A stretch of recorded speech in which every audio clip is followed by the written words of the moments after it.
Hey, good evening, Ben. How are you doing? Good evening, and I guess good day to whoever is watching us, right? I guess we might have people who are not in Europe. Yeah, indeed.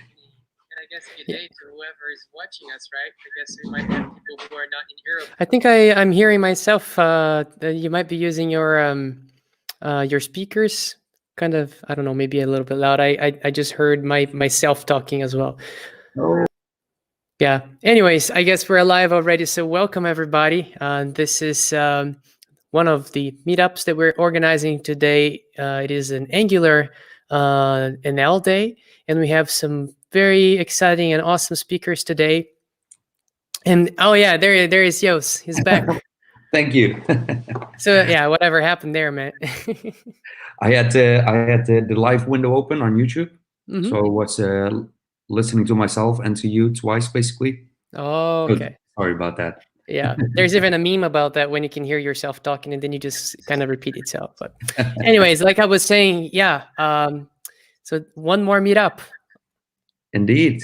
Yeah. AngularNL, we would have actually had AngularNL conference tomorrow. Unfortunately, of course, due to circumstances, that is not taking place, and we still wanted to give back to the community by doing Angular special, and luckily, the speakers of tonight were more than willing to participate in it. Yeah. And it So doesn't matter if I was staying at home. Anytime is a good time to share knowledge. So yeah, I'm really happy that so many people are already participating. I already see 60 people watching at this stage, and it's just going up and up and up. So yeah, yeah. really excited. I don't want to keep you any longer. I just wanted to welcome everyone, and I want to give it back to you, Ben. Welcome Yep. everybody.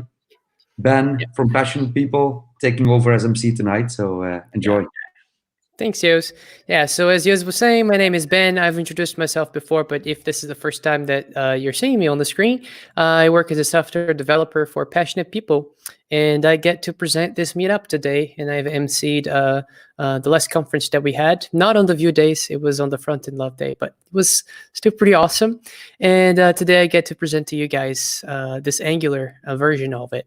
So I'm going to bring up our first speaker of the day. His name is Manfred, and I already tried to pronounce his last name, and I failed miserably. I'm going to unmute him. Hey, Manfred. Hey, well, it was not that bad. It was really not that bad. Yeah, yeah. Thanks for being here, Manfred. Manfred, Pleasure. yeah, he's a Google developer expert, and he's also a trusted collaborator within the Angular team. And he's done a lot of different things, right? You're speaker, a trainer, a consultant, an author. I guess maybe you can tell us a little bit about what you're currently doing, and then we will go along with your presentation. Yeah, nice. Well, currently I'm stuck in home office, as most of us. And so I'm doing a lot of remote workshops and remote consultancy, which turns out to be quite nice. I had not thought about it, but it's really quite nice to be capable of directly connecting to other persons' laptops and help them with coding and with labs. So I kind of enjoy it. Yeah, those are interesting times for sure. But I guess we are very lucky to be in the tech industry because work for us never really stops. So, Yeah. but yeah, without any more delays, I guess you're here to talk to us today about Angular's future with Ivy, right? And yeah, I'm gonna give you the time now. And I don't. Oh yeah, I see your screen. Let's get it up, and the time is yours. Okay, cool. Thank you. So let's get started. Let me get started with a question. Did you ever wonder what Ivy does behind the curtains? I mean, we all know about Ivy and we know it produces really tiny smart bundles, but how does it really work? Well, to put it in a nutshell, let us have a look at this very tiny example. A Hello World application, a component with a title pointing to Hello World, and there is a template with an H1 tag data binding to the title. I think we all can imagine what happens when we run this tiny example. Well, when Ivy is doing its job, then first of all, by using TypeScript, everything is down leveled to ECMAScript 2015 or to some other ECMAScript version. In this case, it's a ECMAScript 2015 class holding exactly the same data as the TypeScript class held before. But then in addition to that, Ivy is extending this class by some static properties. For instance, there is this static property, the component metadata property, CMB. Saying this nice prefix, which looks a bit like a Greek data, is just telling us that this is part of the private API and we shall not touch it directly. If you look into this function, you see that this function contains a lot of metadata which is taken out of our decorator, but also which is taken out of our template. For instance, this is pointing to the component type, to a selector, or to a template function. And the template function is really your HTML compiled to JavaScript, because JavaScript can more easily be optimized. If you look to this function, you see there are two parameters. The first parameter is the render flag. It can be currently 1 or 2. 1 means we are in the creation phase where the whole component is created. That means in this phase, we have to create all the tags, in our case, for instance, the H1 tag. And the phase 2 is the update phase, and this phase takes happen when the data bindings need to be updated. The context is just the component instance, the object which is representing your component, in our case, an object with a title property. So now let's look into this function. This function is normally checking, first of all, for the creation phase. And in the creation phase, all the tags are created. In our case, the H1 tag is created. It gets the internal ID 1. Then here we have a textual placeholder with the ID 1. And then this tag is closed. The H1 tag is closed with element end. This is the creation phase. If we look into the update phase, we are jumping to the element with the ID 1. And then we are doing some text interpolation. We are just interpolating the title into the placeholder with the ID 1, and that's all. So as you see here, the end result of Ivy is very close to what we would write by hand if we did not use a framework. This looks somehow like the code we wrote about, I would say, 20 years ago. And because it's that close to the DOM, because it's that close to JavaScript, it is very tiny, and we don't need much of Angular to let this run. At the end of the day, we only need these helper functions like element start, text, element end. Another thing is these functions are just functions. They are not methods, they are just functions. And functions can be really easily be tree shaking. Tree shaking does not work that easily with methods because of polymorphism and late binding. We don't know that easily if a method is called or not. But with functions, this is quite easy, and this is the key to better tree shakeability. And now the big question is, how will this all influence our architectures in the future, but also Angular itself in the future? And to answer this question, I brought 4 topics with me. The first topic is about lazy components. The second one is about dynamic components. This will lead us to higher order components, and then we will also talk about standalone components.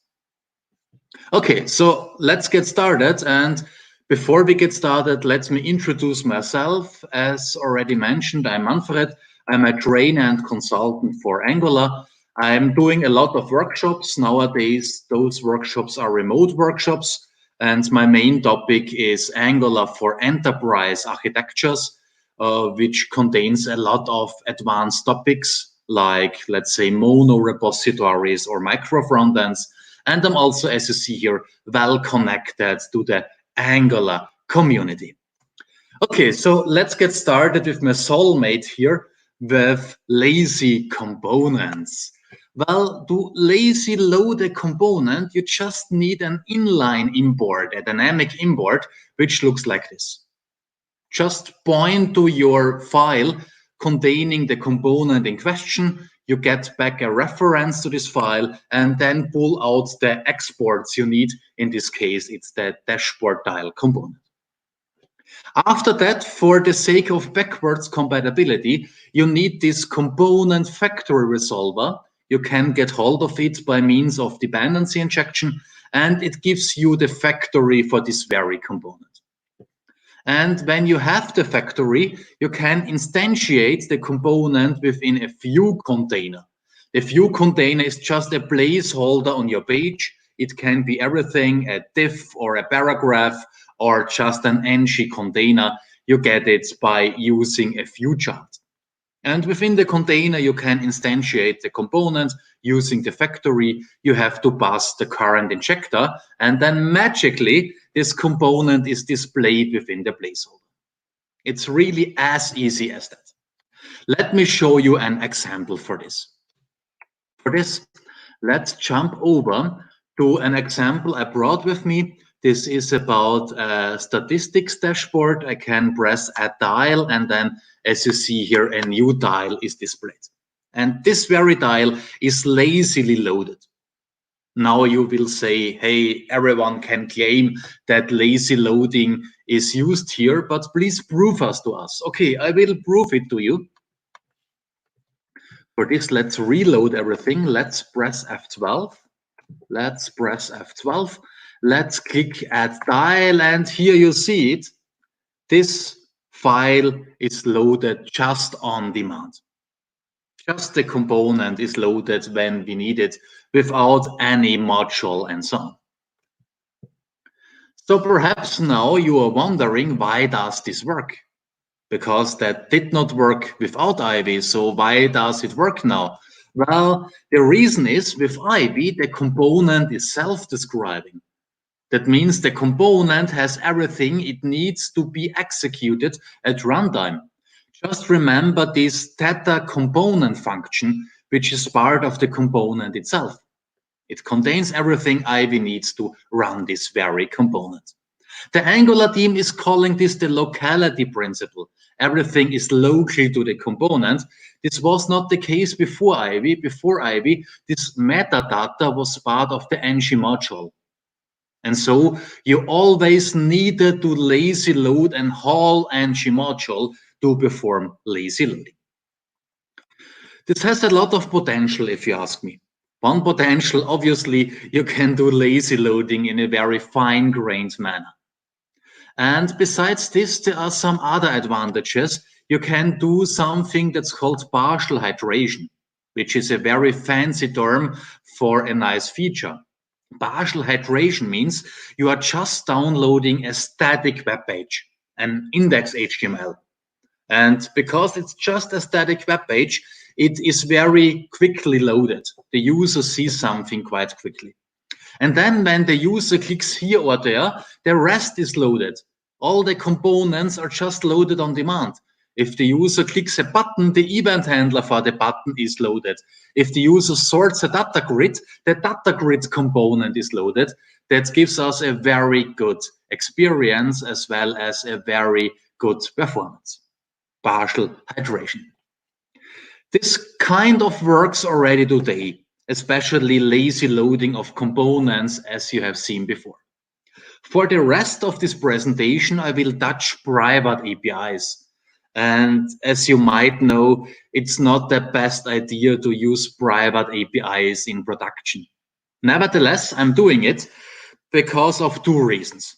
The first reason is, when I'm using a private API, I can show you how Ivy works in the background, how Ivy works underneath. And I can show you with which ideas in mind Ivy has been created. Hopefully, all those ideas will somehow show up in the public part of the API. This is the first reason. And the second reason is, using private APIs makes me feel like an old daredevil. And I like it when people say, hey, look at Manfred, that old daredevil. Yeah. So let's get started. And the first thing I need private APIs for is dynamic components, which will very quickly lead to the topic of higher order components. And for this, let's start with a thought experiment. Let's imagine a function, a factory function, just creating a class. Yeah, I know this sounds a bit awkward, but it is totally fine with TypeScript and with JavaScript to create a class within a function. Every time we call this function, a new class will be created. And then we could just add some static properties to this class. The same static properties the Ivy compiler would add at compile time. For instance, this CMB property. And then we can return this class. And after that, just imagine we will use this class as each and every other Ivy-based component. Ivy will treat this class as each and every other component compiled at compile time. Ivy will not make a difference. This is a dynamic component. It has never ever been as easy as that to create a component dynamically. But now let's go one step further. Let's assume we are passing another component to this function. And let's further assume we are calling this other component as part of the template function of our component metadata. In this case, we would have a higher order component. A higher order component is just a component operating upon other components, which is true for my dynamic component here. And this gives us a lot of new and fresh possibilities. Let me show you an example for this. In my example, I can pass a URL parameter to my dashboard. For instance, I could do a forecast for the year 2018. And then you get all the numbers for 2018, which is very smart, because I found out that doing forecasts for the past is quite easy. Doing forecasts for the future, on the other side, it's quite difficult. So let's get started with the easy part here. And of course, I need some logic within this dashboard page component to read this parameter.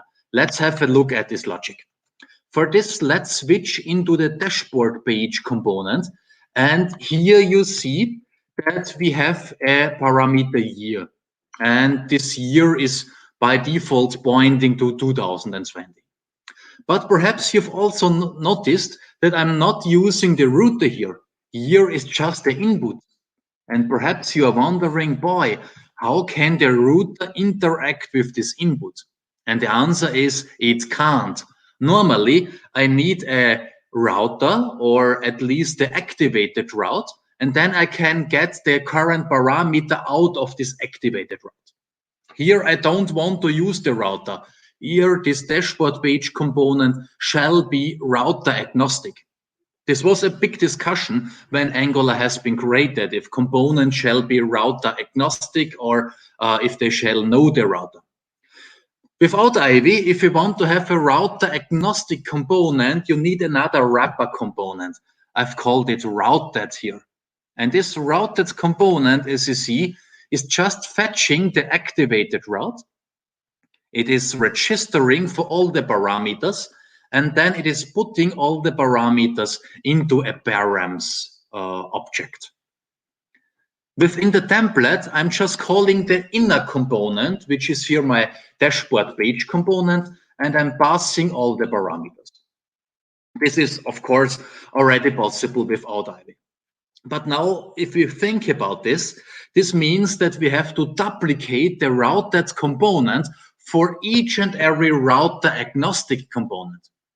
Let's say besides a dashboard page component, we also have a summary component.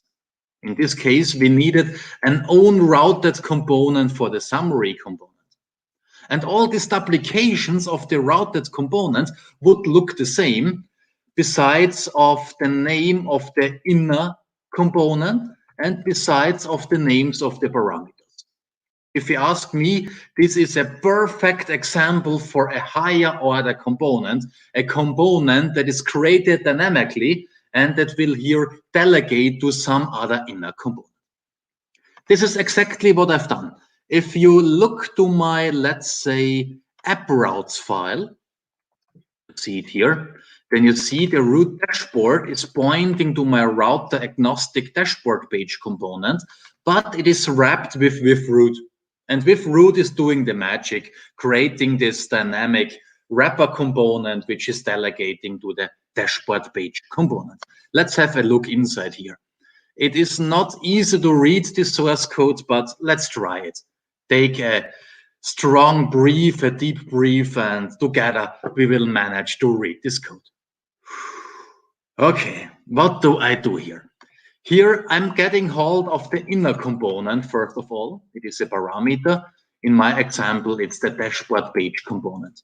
Then I'm messing around with this dashboard page component. I'm pulling the IB-based metadata out of it, and I'm grabbing the selectors. And so I know the element name of this very element here. At least in this simple example, I know, this element can be instantiated by using this dashboard page tag. Then I'm creating my dynamic class, which looks like the routed component we've seen before. And then I'm adding the same metadata IB would add. And the most important one is this here, the components metadata. I'm passing this inner component to the directives array. And so my higher order component can call the inner component, which is the dashboard tile component. Within the template function, I'm looking for the creation phase. And in the creation phase, I'm creating the element with the name element name, which is here dashboard page. And in the update phase, I'm going through all the received routing parameters, and then I'm assigning the routing parameters to the inputs of the components with the same names. Yeah, as mentioned before, this source code is somehow a bit difficult to read and to write, but let me tell you one thing. You will not write code like this on a daily basis. I assume that a lot of people will write helper functions like this. And then as a programmer, you can just call the helper function as I did here. And this is quite nice because it is finally a proper way to extend how the framework works out of the box. And I guess we will see a lot of open source projects leveraging those possibilities. So what are the consequences and the potential here? One potential is obviously we can have more dynamic. Creating dynamic components has never ever been as easy as now. And as mentioned before, we can get a lot of framework extensions. Let's come to another topic. This is my favorite topic. It's about standalone components, which also means we have components not needing ng modules. ng modules have never been a child of Wish. They have been introduced quite lately for technical reasons, but the Angular team never intended to implement them.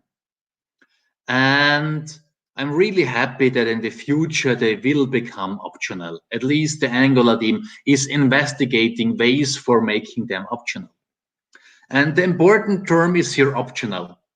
They will not go away, because if they vanished, that would be a breaking change. And we did not make that much good experiences with breaking changes in the community. So this is obviously not a good idea. That's why they will stay, but they will be optional. And of course, the first question that arises when using components without modules is, how does this component know that it is allowed to call that component? How does the dashboard tile component know that it is allowed to call this bar component for these colored bars here 3 times? Because this is a question answered by ng modules. Well, as it turns out, using the component metadata, it is quite easy to define the neighborhood of a component. Here I'm just using the term neighborhood to refer to all the other components one component is allowed to call. This neighborhood is defined with this directive defs array. It can be an array. It also can be a function returning an array. Just put the other components in there and they know each other, they can call each other. The official term for neighborhood is compilation context. And to be honest, at runtime, Ivy is not interested into ng modules at all. Just for the reasons of backwards compatibility, the Ivy compiler takes out all the data of the ng modules and then it puts it into this array here. That means Ivy-based components don't know about ng modules at all, at least not at runtime. Hopefully, as mentioned before, all these features will show up somewhere within the public API so that we can use it without bad feelings. Saying this, in this very example, I just skipped some type assertions. You know, TypeScript is a strongly typed language, and so normally we needed some type assertions. I just skipped them for the sake of simplicity. Of course, also without ng modules, you can group components that are used together. Just use an array, which is quite nice because now we are exchanging ng modules for a simple ECMAScript feature like an array.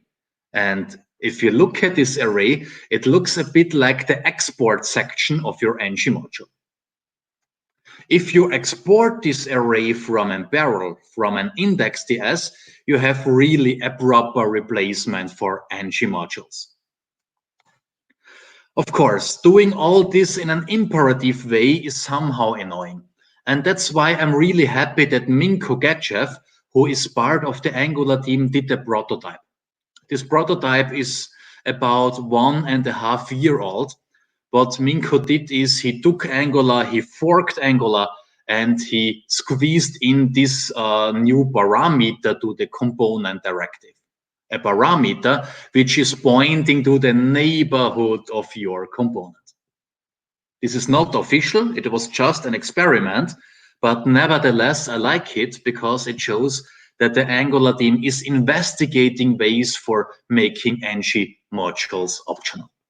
Let me show you a tiny example for this. In my example, my tile component is using this bar component 3 times, 1 time for the blue bar, 1 time for the green bar, 1 time for the red bar. And if we look into my module, into my dashboard tile module, we see before the bar component was declared alongside the dashboard tile component. And so they could have used each other. Now, this is not the case anymore, and nevertheless, it works. Why does it work? Well, because of this. I wrote a custom decorator just for the sake of demonstration. Don't do this at home, just for the sake of demonstration. And this custom decorator is taking these components here and squeezing it into the metadata used by Ivy. So at the end of the day, I'm doing just what Minko did, but without forking Angular, just to demonstrate that it really works. Nice, isn't it? Saying this, we can also bootstrap components in standalone mode. All you need is just this function. You have to pass your component, and then magically this component will appear on your website. I'm really looking forward to this. It has a lot of potential. First of all, it makes your project structure really easy. You don't need ng modules anymore. Everything you need is folders, perhaps some libraries. You can use something like NX for using libraries, and barrels, let's say some index.ts files, grouping your stuff and exporting it for the rest of your software system. This makes it really easy to diagnose, easy to debug, but also easy to learn. As a trainer for Angular, I can say grasping what's behind ng modules is really difficult. People are wondering, oh, why do I need them? They are saying, hey, I already have ECMAScript imports, TypeScript imports with import-export. Why do I need this? It's really difficult for them. And on the other side, standalone components are the basis for a proper web component story, because a web component is just a standalone component. It works just alone. Of course, you can combine it with other components, but also without this, it also works in standalone. I have some time left, and that's why I brought a bonus chapter with me. This one is about zoneless change detection. Perhaps you are wondering, what is ZoneJS at all? And let me tell you one thing. Even if you don't know what ZoneJS is, you use it on a daily basis, because ZoneJS is the key to automatic change detection. How does this work? Well, when your application starts, ZoneJS is monkey patching all the browser objects, which is somehow funny and somehow sorry, because it goes through all the browser objects, all the DOM object, your, let's say, promise class, and it is patching it. It is extending all those objects to find out when an event handler runs. And every time an event handler runs, ZoneJS is giving Angular a kick. ZoneJS is telling Angular, hey, Angular, something happened. Please check your data bindings. And Angular is saying, okay, I'm checking my data bindings. I'm making sure that all the bindings are updated. This is how automatic change detection works nowadays in a nutshell. And well, this is nice because it's automatic, but it's not nice in the same time because it has some downsides. One downside is it has 100K. And normally this is not a big deal, especially for an enterprise scale application. 100K is nothing. But when it comes to web components, it is a big impact, a big negative impact, because you do not want to ship a 10K web component alongside a 100K library like ZoneJS. No one would ever use this web component, would they? And also, monkey patching all the browser objects is somehow weird. It is magic, and I think it was a member of the Angular team, I think it was Rob Wormold, who said once, it works until it stops working. And when it stops working, you really have a bad time hunting down bugs related to it. Also, you cannot monkey patch keywords like native, async, and await. Nowadays, we don't notice that, because nowadays we do what? We down level to ECMAScript 2015, or perhaps even to ECMAScript 5 to also support all the browsers. I think we all know about which browser I'm talking. But if you down level to ECMAScript 2017, you could use native async and await keywords, and now ZoneJS have an issue because it cannot monkey patch such keywords. When down leveling it to older versions, async and await is replaced by promise-based code, and of course we can monkey patch promises. So this will become an issue in the near future. If you don't believe me, set your compilation target to ECMAScript 2017. First of all, the CLI will give you a warning. Do you really know what you are doing? And then perhaps change detection stops working for code using async and await. A lot of good reasons to make ZoneJS optional. Well, the good message here is Ivy is not interested into ZoneJS anymore. Not even nowadays. Ivy is just interested that someone is telling the framework that the component is dirty now. There are several functions for this. One is this mark dirty function, which you can use to tell the framework that this component needs to be updated in terms of data binding. And well, nowadays, for the reason of backwards compatibility, ZoneJS is used to call this function automatically. But in the future, you could use some other mechanism to call it. Let me show you an example for this. In this example, I'm switching to my main file, and here I will just disable Zone.js. This works since Angular 5. Not much people have done that, because without using Zone.js, when using the no operation zone, the noob zone, you have to do change detection by hand. And this is what I want to do now. I want to do change detection by hand. There is no proper Zone.js involved anymore. When doing this, in my example, at least the dashboard tile component still works, as you see here.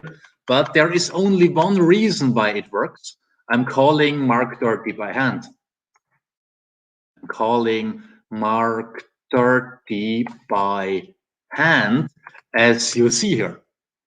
At the end of my more method, after messing around with my free values, I'm calling this very function. As you see here, in theory, we don't need Zone.js anymore. In practice, you are asking me now, hey, Manfred, are you crazy? I'm using a framework like Angular to get this very feature, to get automatic change detection. And because of that, a lot of people are wondering, how can we get automatic change detection back without using Ivy? And well, some smart people have investigated this. For instance, people in the NSureX team created NSureX component. For instance, my good friend Michael Hladky, who will talk a bit later this evening, was involved in this nice innovation. And NSureX push is just a drop-in replacement for the async pipe.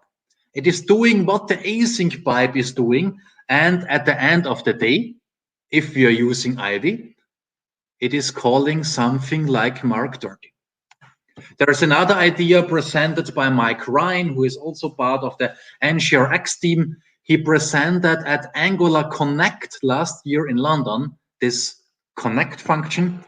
And as you see here, it connects to an object with observables. It subscribes to all these observables. It gives you a variable with the latest data of these observables. And besides that, it is triggering mark30 automatically. Yes, those solutions come from the community, but also the Angular team is investigating ways to call mark30 or equivalents of mark30 in an automated way without using Zone.js. Well, we are reaching the end of this presentation. If you like this presentation, check out my blog. I wrote a lot of stuff about things Ivy will enable. And if you didn't like it, check out my blog anyway. Perhaps I'm writing better than I'm speaking. Who knows? Let me come to a conclusion. What did we see? We have seen that we can do lazy loading in a very fine-grained manner. And this gives us more flexibility.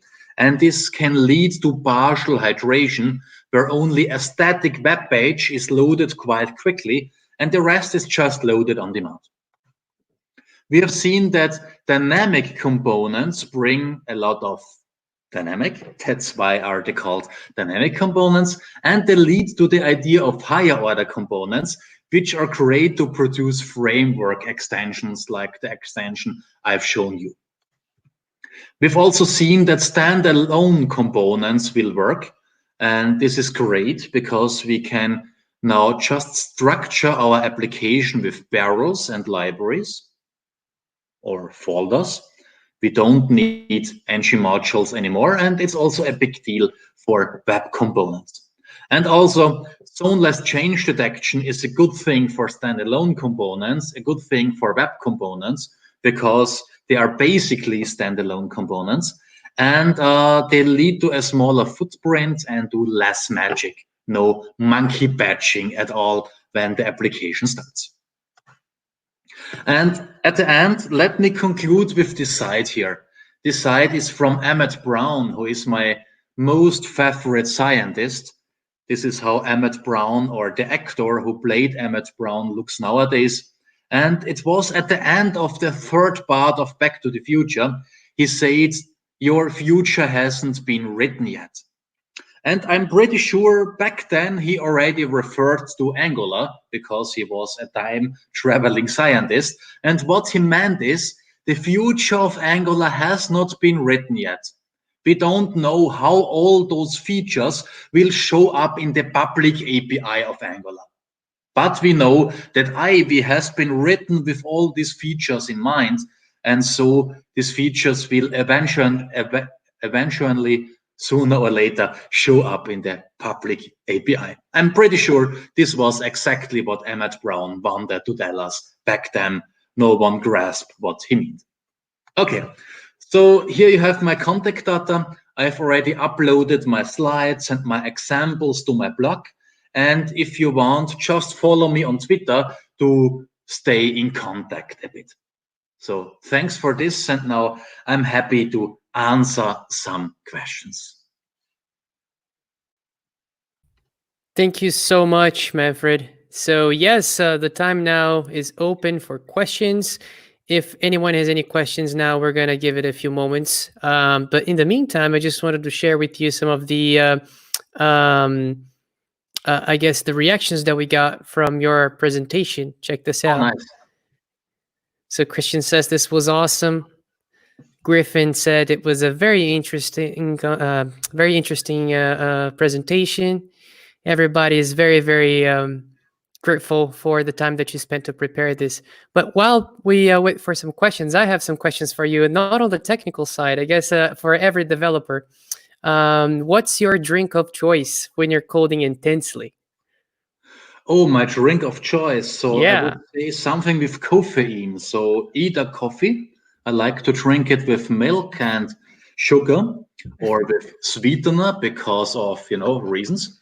And I also really love Diet Coke. Oh, there you go. I like the caffeine as well. I guess we can turn caffeine into code. We do have some questions coming up right now. I guess Fahim, I hope I'm saying your name correctly. So he's asking if Mark Dirty is like set state. Not exactly. So in React, we have things like set state. And honestly, something like set state is on the list of possibilities to bring back automatic change detection without using zones. Set state is doing a bit more because set state is also setting the state of your component. You are passing in a partial state and then the state will be updated. But the idea is to write something like set state, and every time the state is changing using this function, we can call something like mark30. It is a bit more difficult because we shall not call mark30 all the time. Perhaps we are changing 3 things. We are calling set state 3 times, and then we only want to run mark30 once. This is an example or a thing that is already solved by NSureX components. They are really doing a good job. And this set state is somehow the non-reactive function or version of connect. It is just taking the new state invariantly by code. Yeah. All right. Yeah, I guess we are running a little bit out of time. We'll take one more question. I guess Fides was asking about Ivy going to micro frontends. Yeah, good idea. So at first sight, Ivy does not have much to do with micro frontends at first sight. But at second sight, it gives us the feature to load things that have been compiled separately because of this locality principle. And this is a big deal. Besides this, we need to improve Webpack a bit because Webpack currently assumes that everything we lazy load at runtime has been already known at compile time. But there are some new features in Webpack 5. You can check my blog. Here you have the URL again. It's called Module Federation. And Module Federation together with Ivy allows us to load other chunks, for instance, micro frontends that have been compiled separately. And this will really be a game changer, if you ask me. In my blog, you find, meanwhile, 2 articles about this. Thank you. Yeah, I mean, I was gonna cut it short, but there is such a good question now. The very last one. I guess this can be. I guess this is gonna be the actual last question. So Ronald, so did I miss how async will be handled in ES17 without Zone.js? I understand a component will need a punch, but that is what Zone did, isn't it? Will the browser now be punching components? That was a good question. Absolutely. And this is exactly why we need an alternative for Zone.js. Nowadays, it does not work. And that's why nowadays we all are down leveling to ECMAScript 2015. If you try to down level, to compile to ECMAScript 2017, you get immediately a warning by the CLI. But in the future, without the need of using Zone.js, we can down level to ECMAScript 2017, 18, 19, 20, 21, and so on. All right. Well, Manfred, I just wanted to thank you one more time for being here today, for the time that you spent preparing this presentation as well. It's been a success, and we hope to have you over more times in the future. Thank you very much. And thanks for having me. It was really nice. Yep. Well, on to our next speaker. Wait a minute. I'm just... Okay, I guess slight change of plans. Until our next speaker gets ready, I guess we can take one more question. Okay, so nice. Yeah, Manfred, we're gonna do an encore. So yeah, so I guess there's a follow-up question on Mark Dirty. Mm-hmm. So they're asking if Mark Dirty is similar to wait a minute, to a similarly named function in Angular 1. Yeah, I'm not quite sure if I follow. So apparently there has been a function that had a similar name, but I'm not sure it did the same thing a few versions back. But yeah. Yeah. So I think this person is referring to the apply function, for instance, that is triggering the digest in AngularJS 1. And yes, at first sight, it looks the same because someone needs to trigger this change detection cycle, either by hand or automatically. But it works completely different because in Angular 1, this digest was not really smart implemented because we did not have a lot of experiences back then. I'm not finger pointing. AngularJS was one of the first single page application frameworks. But what this digest cycle was doing, this digest cycle could find out that something changed, and just finding out about this change could have triggered another change. And finding out about this another change could have triggered a third change, and so on and so forth. And that's why AngularJS 1 needed to run cycles like a dog who is hunting himself. And of course, this was chasing after his tail in terms of performance, and also not in terms of finding out what happens as a developer, because you changed something here and it affected something there. Mach 30 is something completely different at the end of the day, because Mach 30 is just saying, Angular, please update this component here. And perhaps it's also saying, update that component and those components. And then Angular, beginning with version 2, is only going once through the whole tree, through the whole component tree. And on this journey, it is only updating the components that have been marked 30. This is just done once. And this is the reason why in Angular 2, cycles are not allowed.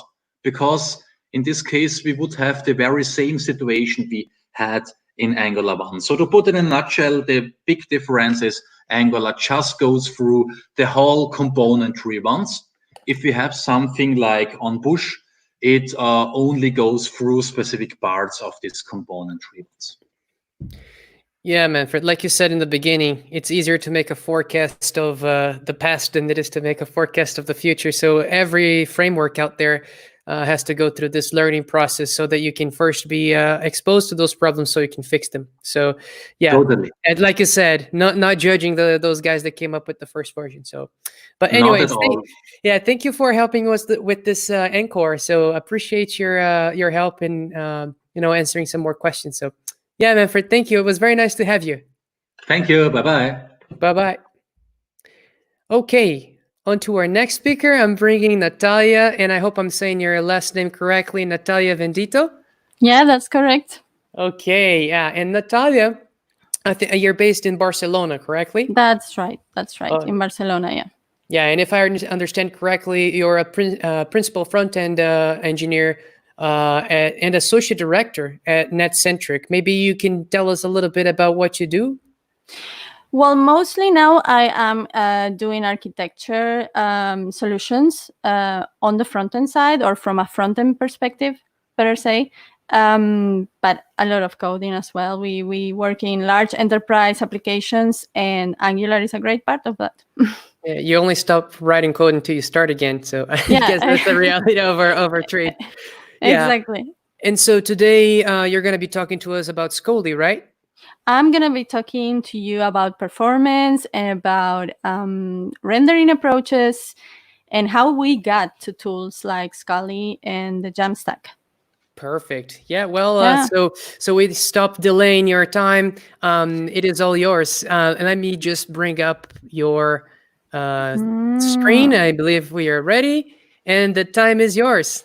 Okay, thank you very much. And sorry, I have the camera in a little bit of a awkward angle. I don't know if you can hear me correctly also, because I'm a noob in these things, not like Manfred. And probably my setup is not as sharp as his. But if you cannot hear me well, please let me know. So first of all, thank you for having me here this evening. It's the second time I'm with you in Angular Netherlands. I loved it last year. Last year, I spoke also about a performance-related topic. And yeah, in what I do in solution architecture, we think a lot about infrastructure and about how to deliver in a performant way. And obviously, it's something that we are very, very concerned about. So yeah, let's see how we can show a little bit or flex a little bit of our application muscle with the Jamstack, right? So let's see.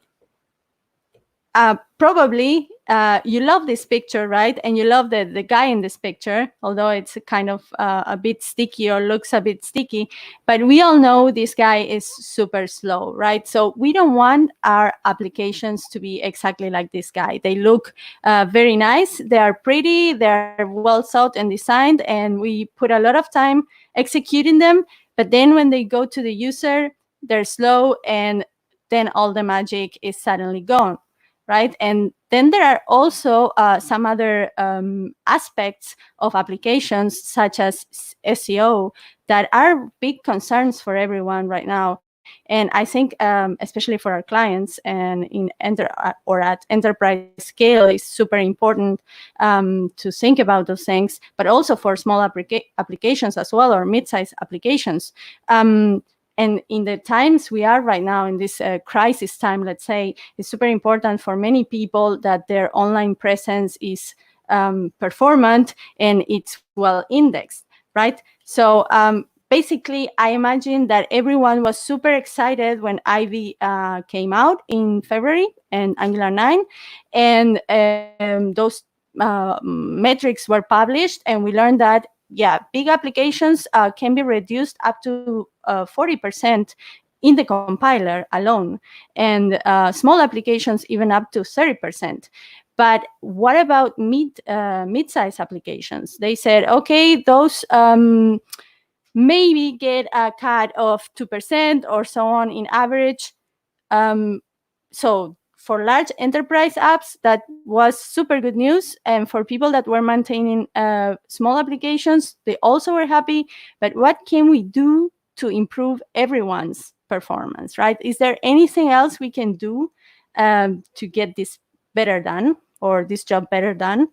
From a development time perspective, we know that there are things we can do. That's me caught on camera, tree shaking. But there are more things, right? We use bundlers, so we put together in the code together in the most efficient way. So then we can do things like lazy loading, the tree shaking thingy. We implement observers to only load things when they are in the viewport, for example. And we take care of the infrastructure in order to make it a little bit faster through the wires of the web, right?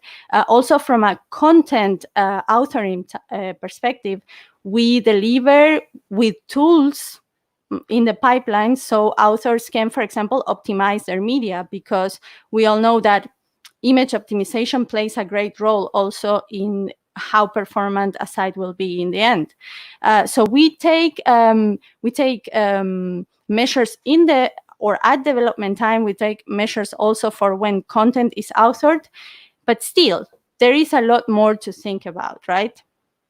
And this is when the rendering approaches come on top of the table. So what has changed in terms of rendering approaches over time? If we think about the multiple page sites, like the classical sites, right?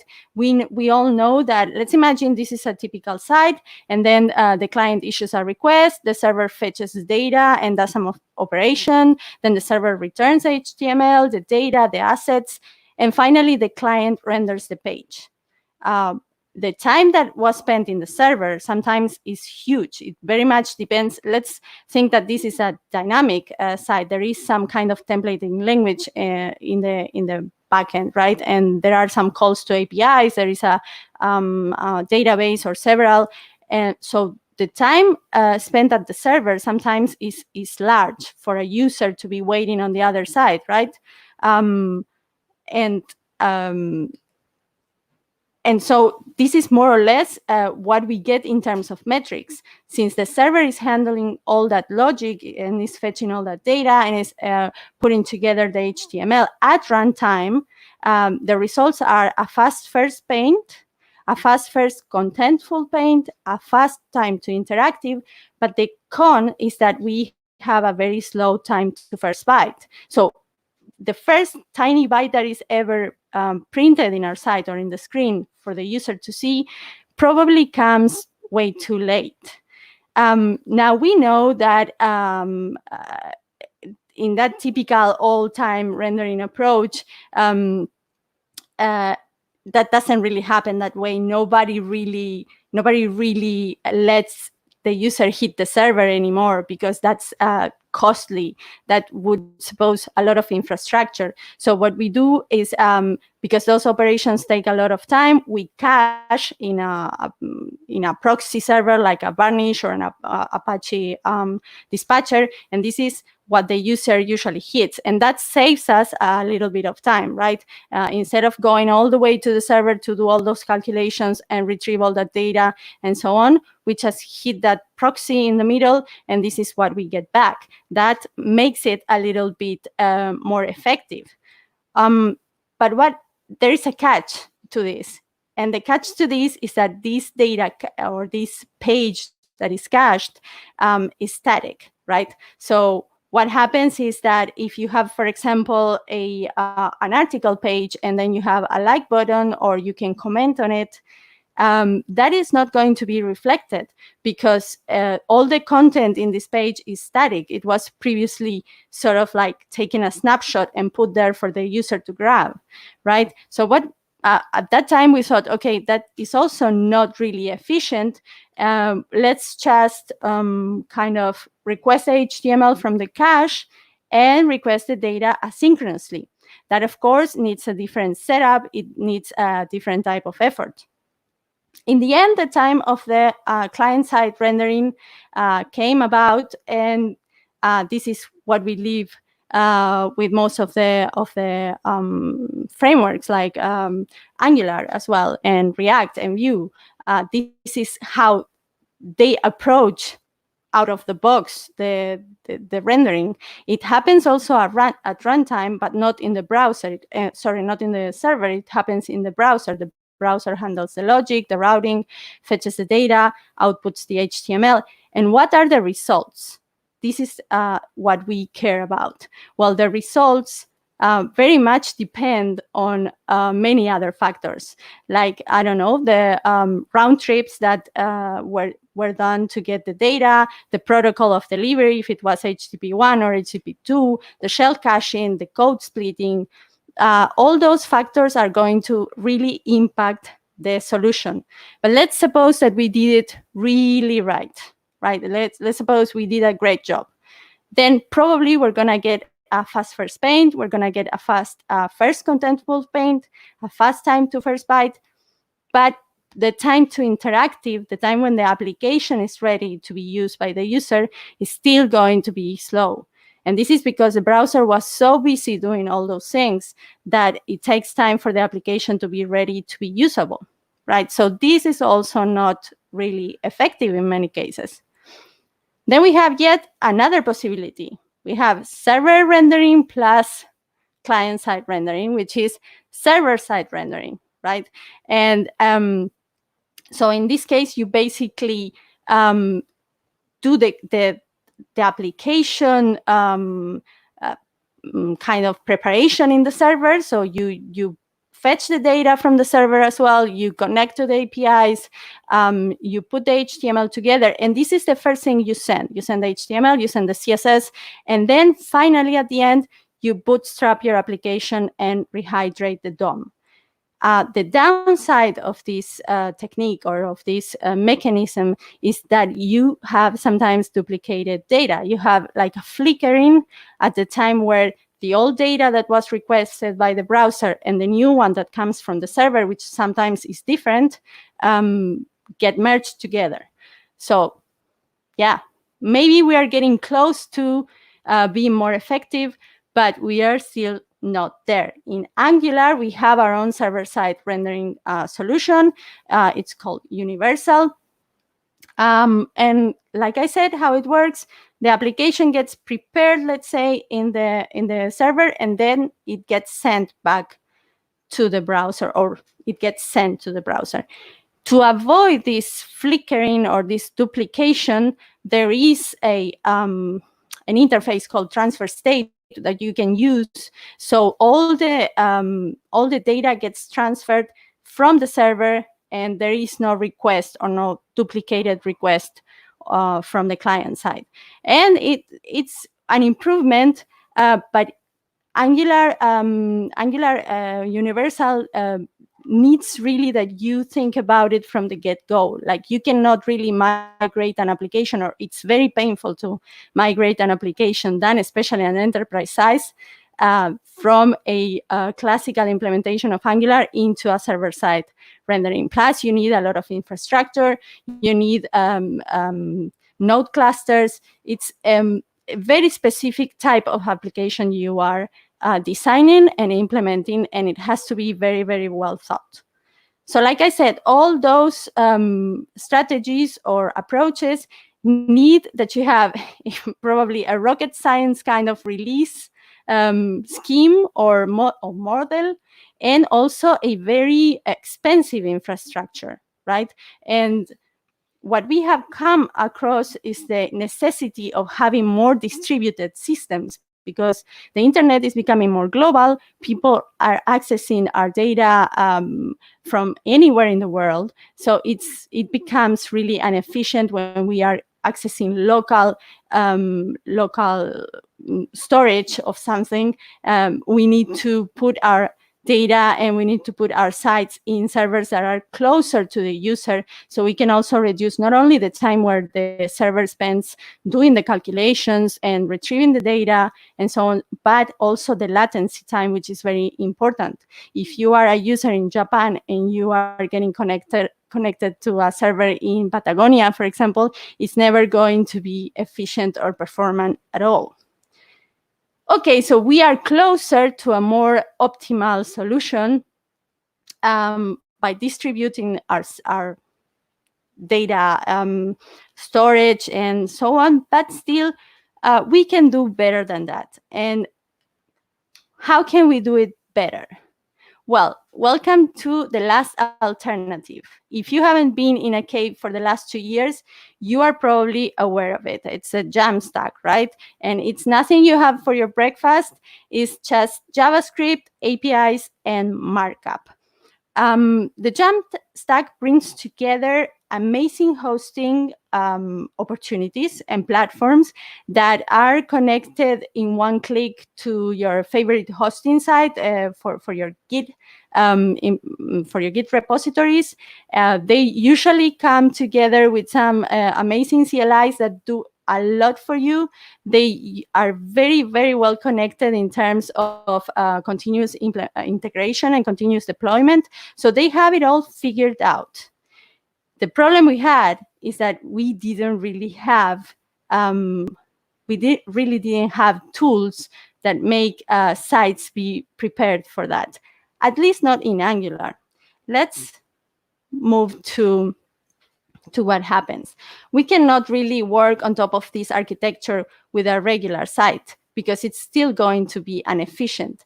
And not long ago, I came across a tweet that I thought was really funny, and I wanted to share with you, because if you are very graphic like me, you are going to laugh a lot.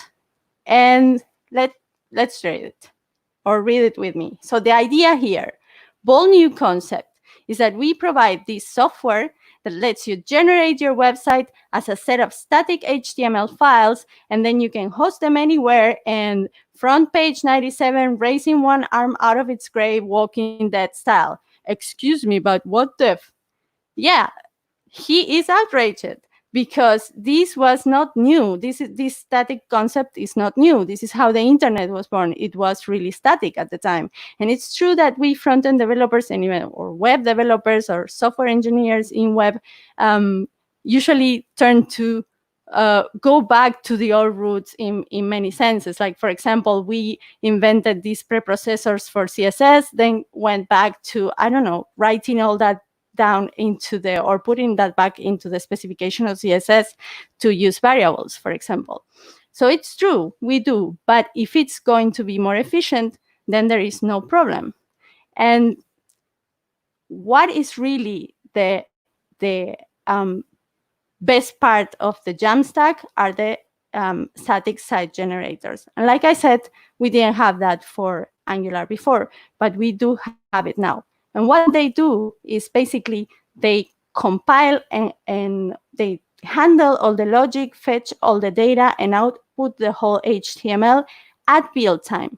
So the previous approaches usually do it on runtime, at runtime, and they are triggered by a user event. Like a user hits one of the links or via navigation, they provoke this new fetching of data to come to life. Now, in this case, in the case of static rendering, it's all done at build time. And what are the results? Okay. The results are fast first paint, fast first contentful paint, fast time to interactive, and fast time to first byte. And you're probably wondering, it cannot really be that all is good, because then we would all be doing that. Well, it has some cons, or subjectively could possibly have them. It very much depends on the size of your application. If you have thousands of pages to generate, it's probably not going to be very efficient. Or maybe yes, I don't know. I read Aaron Frost, in this case, one of the creators of the tool I'm going to speak about, say that they can generate, I don't know, around 1,000 pages in 1 minute. Maybe we can clarify that with him. But there's also the topic of flexibility. And when I say flexibility is, well, when you render or generate a page to be static, you have to make sure that you mean for this data, for the data to be stable, because otherwise, yeah, it's not going to work as you expected. You cannot really generate a shopping cart. It's not going to work that well. Okay, so Scully. Scully is the Angular static site generator. And how it works on top of Puppeteer, which is a Node library that provides an API to work over the DevTools protocol on top of a Chromium implementation. So you can basically launch a headless browser and render your pages and probably save them and then serve them as they are. You add or you can install Scali in your application with schematics, with ng-add Scali.io /init. And like I said, how it works, Angular compiles the application. It does all the data fetching. Is super good that you no longer need to, for example, expose your APIs. And you can even use a transfer state to then put all that generation into a dist folder or a distribution folder in the server. And this is what your client will hit and get. And yeah, when things are statics and there are no longer any more requests, you can assure that everything will go fast and smooth. So you run an ng build to have a built application, and then npm run Scali, and everything should be working as expected. Okay, what does Scali need to work? It works on top of plugins. Like I said, if you've been around the front-end scene, you know that there are already very, I would say, very notorious static site generators in other communities for other frameworks. One of them could be Gatsby, or I think VuePress for Vue. And they all have a very large community that writes plugins. And in the case of Scali, we have the routing plugins that do routing discovery or route discovery, the rendering plugins that work on HTML transformation, and the file handling plugins that take care of the pre or post-processing of files per type, right? So before we go and install Scali, I want to tell you a story. I maintain a website for the women tech makers here in Barcelona. And the truth is, I haven't done a very good job there with performance. And I really, really wanted to get it better. So it was an Angular 7.0.4 application. And I already tell the story on how I moved it or migrated it into Angular 9. It's in Medium. And it was really a snap. It was really, really easy to migrate it. It's not a very large application, obviously.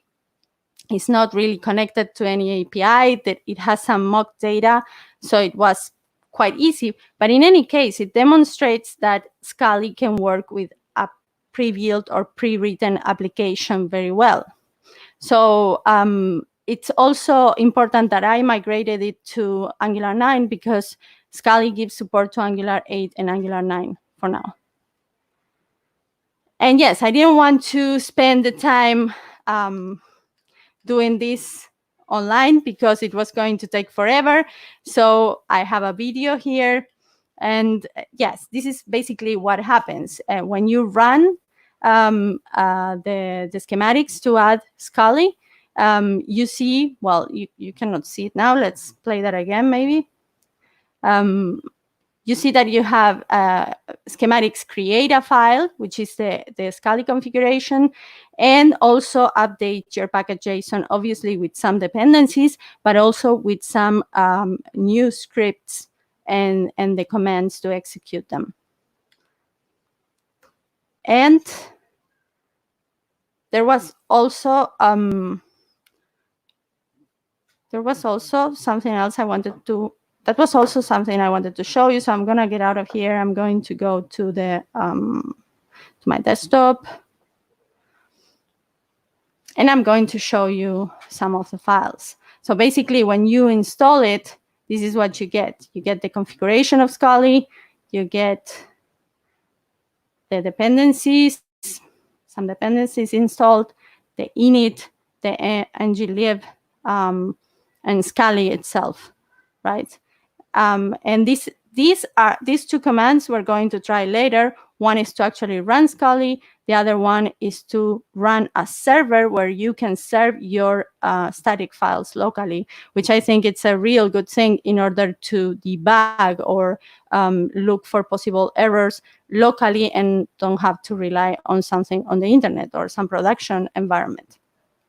I also did something that maybe was not necessary, but I really wanted to have a top-level entry point for the routes. So when you go to the documentation of Scali, which is also really, really good and really easy to understand and follow, they give you the explanation on how to create a blog implementation and how to generate all the routes for your blog. And I just followed it, and it was in no time the implementation was running. So I created a home module, right, with its home component. Let me go here. Exactly how they describe it. I import the Scali route service into my component, which also Sander, when he's explaining Scali in ngConf, says, well, maybe this is not the place where we do this, but it's out of the scope of the talk. And basically, then we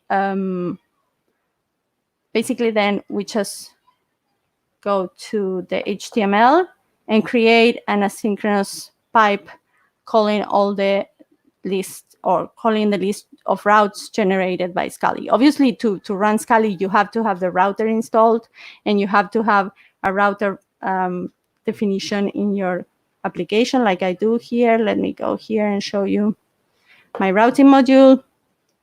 I already have a series of routes, and before I did this, the site was like one of those long scrolling sites, and I had all the routes one stacked after the other, and I just used a scroll to get to them. So it was a completely different kind of implementation that I had to a little bit update in order to have this working for this demonstration. So basically, you just call a path, like the entry point path, and dynamically import the home module, and then you are ready to go and run Scali. So let me go back to the presentation, and let's go and do this. Present. Kind of lost a little bit track of the time, so I hope we are fine. But when you run Scali, it's not this fast. I just am playing at a by 4 speed. And well, it generates the bundles, obviously, because the first thing you need to do is to build your application. And once this is completed, you can already run Scali. You can concatenate both commands, so it's easier. And as you can see, it tells you all the routes it has found, but it also shows you those routes that potentially could be there, but are not discoverable by the inbuilt route plugin. So you can do that. Let's imagine, and I want to do this with you here. Let's do it here. So let's imagine I don't have it, but let's imagine I have a path that is something like this, something dynamic, right? Where I'm passing a parameter to, which could be speakers ID, right? And let's imagine that goes with the component teaser. Right, I really don't have that, but I could very well have. And if you have a blog, for example, it's very likely you are going to be calling some routes with a parameter in order to identify it. So how do you let Scali know that these routes exist? You simply go to the routes configuration and you pass this route. I think it's something like this, speakers ID, and then as an object type, and then you tell it that is ID. And I am really not looking at it, but I think you pass a property. No, you pass a URL where they can, the endpoint where they can get these speakers individually. For example, let's say localhost 888 and speakers. And property here would be ID. And this is more or less what it would make those dynamic URLs discoverable or routes discoverable to Scali. And the next time you run it, it can also generate all the HTML files for these routes. And where does it generate it? Generates it right here. I already ran Scali, so I have it all generated. It creates a folder here, and if you see, all my routes are one folder with an HTML file inside. And what's also cool is that it provides you a default 404, so if it doesn't find one of the routes, it can also lead you to a nice 404 that you can as well customize to your needs. So yes, basically everything is requested directly from these static files, and things become a lot easier and faster. So what I wanted to do with you as well is I wanted to go to Netlify. I have already pushed this repository to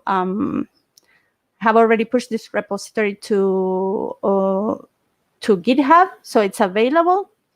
We have it here. And when you go to a place like Netlify, where they provide hosting for the Jamstack, you can say, okay, let's create a new site. Let me do it from the beginning. I want to create a new site from Git, and sends you to this authorization page. Then you select the repo and the branch, and then you pass it a command, like in this case, ng-build prod and npm run Scali, and you tell it what directory you wanted to publish the prod site from. In our case, it's going to be dist static. And you just click on deploy site, and that's it. And the best thing is that if you make changes and you have the since you have the Git repository connected to your Netlify site, every time you push anything to the branch you just defined, it's going to trigger a new deploy, and it's going to even even give you information in GitHub about the status of this build and deploy. So you can pass checks when you merge a pull request, for example. I don't know how long this is going to take. The cool thing about the Jamstack as well is that when you use one of these dedicated hosting sites, you can keep track of all your deploys and your builds, and you can even version them. So if a deploy goes wrong, you don't have to worry, because it's going to keep using the previous one. So you have all the continuous integration and continuous deployment aspects covered. Another thing I did in order to improve the performance was to continue to use best practices of the Jamstack, and I moved all the assets to Cloudinary. So I was sure that everything was coming from a distributed network, CDN. And now the last thing I want to do with you is I want to go here, not here, here, where I have an incognito tab of this application. I have already previously, obviously, deployed to Netlify in order to make sure that we could see this. And we're going to run a new report or profile for performance. And let's expect this goes well, because I have noticed that the results sometimes differ, and I don't know what exactly makes it change, if it has to do also with latency or with the server you hit for Lighthouse, but sometimes you get a different score than others. Let's hope that this is a better one than the one we had before. So it's running. And yes, okay, it can even be better. There are probably some things that we can still improve, like the maximal potential first input delay. It's still a bit high. The time to interactive is high, but it could be, for example, I have a material menu over here, and this could be render blocking or some other aspects of the application. If you take a look at or inspect the HTML, you can see that now these routes are normal anchors with an href. And this is what happens. You can also, again, you can also go back to your local implementation and do an ng build or an ng serve, and have your regular application on one side in order to debug your JavaScript while you are developing. And you can go here. Let me see, because you have to be on node 10. And you can do npm run Scully serve, and you can have another.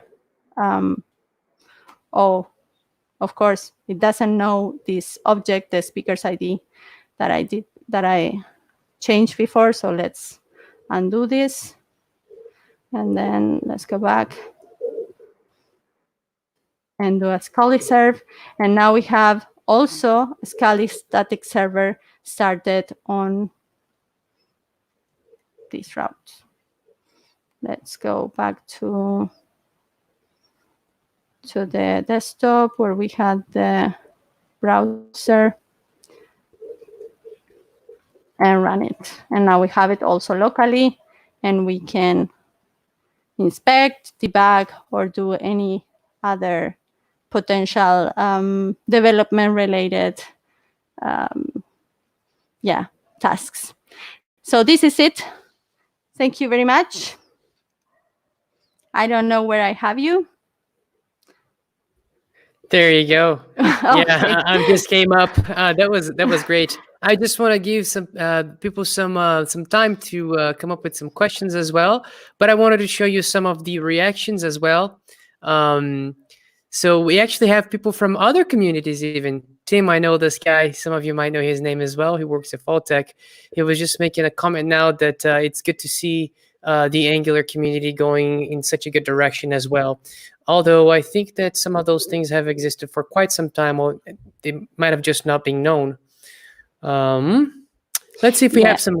Yeah, please go ahead. Yeah. This is the thing, right? We knew about it. We knew about the Jamstack, but we really didn't have a dedicated site generator or static site generator for Angular. So we couldn't really leverage what was there. We couldn't leverage the possibilities. And now we have Scully and we can do it. And I am really envisioning a resurge or a boost in the usage of Angular, because creating an application is super easy and super fast with the CLI. And now leveraging the Jamstack is even easier to have it online. So yeah, from a business perspective, there's also potential to save some money with infrastructure as well, because the server-side rendered application is very heavy, right? Exactly. Yeah, so I guess you can take all the benefits of using a CDN. So, yeah, we do have some questions coming up. They seem to be pretty good questions. So unpronounceable name. Sorry. How can David. Scully compete with the well-established frameworks like Gatsby, based on React or Nuxt for Vue, that have superior tooling and community support? Well, okay, I'm gonna let you answer. I had a comment about it as well, but let's have you answer first. Well, I think there is truth in the fact that we are behind Gatsby or Vue Front, I think it is, or Vue Press. But the Angular community is very engaged. I am really envisioning, and I would like, because I didn't mention it, but creating your own plugins is super easy. And I wanted to mention Sam Bluberg. He has a very nice blog that explains how to create a plugin for Scully. And then I think we're going to catch up really soon. I'm not really worried about it. I think the Angular community is very engaged. I'm really looking forward to take Angular to the Jamstack. Yeah, I was just going to say as well, we can't forget what Manfred said. The future is not written yet. So yeah, exactly. Let's not be so quick to dismiss Angular quite yet, because there are quite a few big players who have a lot of code that they have been investing in for a long time. So I don't see Angular going anywhere. So. No, I don't think so. In enterprise solutions, Angular continues to be the preferred option because of the architecture matching very much what we have sometimes in the backend, and the structure, the opinion, all that is very much appreciated when you work in these massive projects. So yeah, yep. All right. So we got another interesting question. So. Yeah, it's a little question. Firas, can Scully replace or complement the PWA package of Angular? I think it can complement it. Because like I said, there are aspects that are not, or there are pages or functionalities or features that you don't want to make static, right? So you are going to have to decide what routes you want static and what are those that you want to optimize in a different way. And progressive web applications offer you that possibility, right? Yep. Yeah, and a very interesting comment as well from Pablo, just making sure we're talking apples and oranges sometimes. So it's not here to compete with anything. Everything has its own place. So thank you for the contribution, Pablo. And I guess we can take one last question. This one comes from Pierre. He's saying, Scully plugin deleting Angular is awesome, great performance, but finally, all JS need to be, oh wait, I don't know if I quite follow. Let's see. Is there a better way to achieve this result by keeping part of Angular? Do you follow the question? Scully plugin deleting Angular is awesome, great performance, but finally all JS needs to be rewritten in JavaScript for UI interaction. Well, the compiler rewrites TypeScript to JavaScript in any case. I don't know if that's the or what he's mentioning, but in any case, we always have this final output in JavaScript, and we don't need the application really. And in this case of static applications, certainly we don't need the Angular application anymore, because you're not going to make any kind of computations or any kind of logic operations or in the static pages. Yeah. Great. So, Natalia, I just wanted to, it came to my attention now that, not Pierre, sorry, Pablo was actually going to be presenting with you today, right? No, Pablo was going to be presenting with me in Frontend Love last year, but he unfortunately couldn't make it. But he's a great friend, great supporter. I'm super happy to see him. Yeah, we're happy to have him here as well, supporting your presentation today. But I wanted to personally thank you for the time that you spent to prepare this presentation, to be here today. I've really enjoyed your presentation, and we hope to hear more from you in the future as well. And maybe we can have you in the actual stage as well once this craziness thing of the COVID goes away. So thank you very much. I hope so also. Thank you very much. Yeah. Thank you. Bye-bye. Bye-bye. Okay, so we are going to go on to our next speaker. First, let me bring him up. There you go. We're going to talk to Michael. Welcome, Michael. Hello, Ben. How are you? Pretty good. You know, just enjoying the whole staying locked at home. But yeah, Michael, Michael is a Google developer expert, Microsoft MVP. And I mean, this is not the first time that we have Michael over. I believe Michael came in contact with us as well back in 2017 in Vienna in a tiny bar. And we've been keeping in touch, I guess, ever since then. And he also have been on the stage for the first time in AngularNL in 2019. Is that correct, Michael? That's correct. Very nice. So, it was a really good meeting in Vienna. Yeah, and yeah, the conferences have been getting better and better every year. So I can't wait for this crazy stuff to be over so that we can go back to the actual theater and have fun over there. So yeah, maybe you can tell us a little bit of what you're doing lately, or in your current role.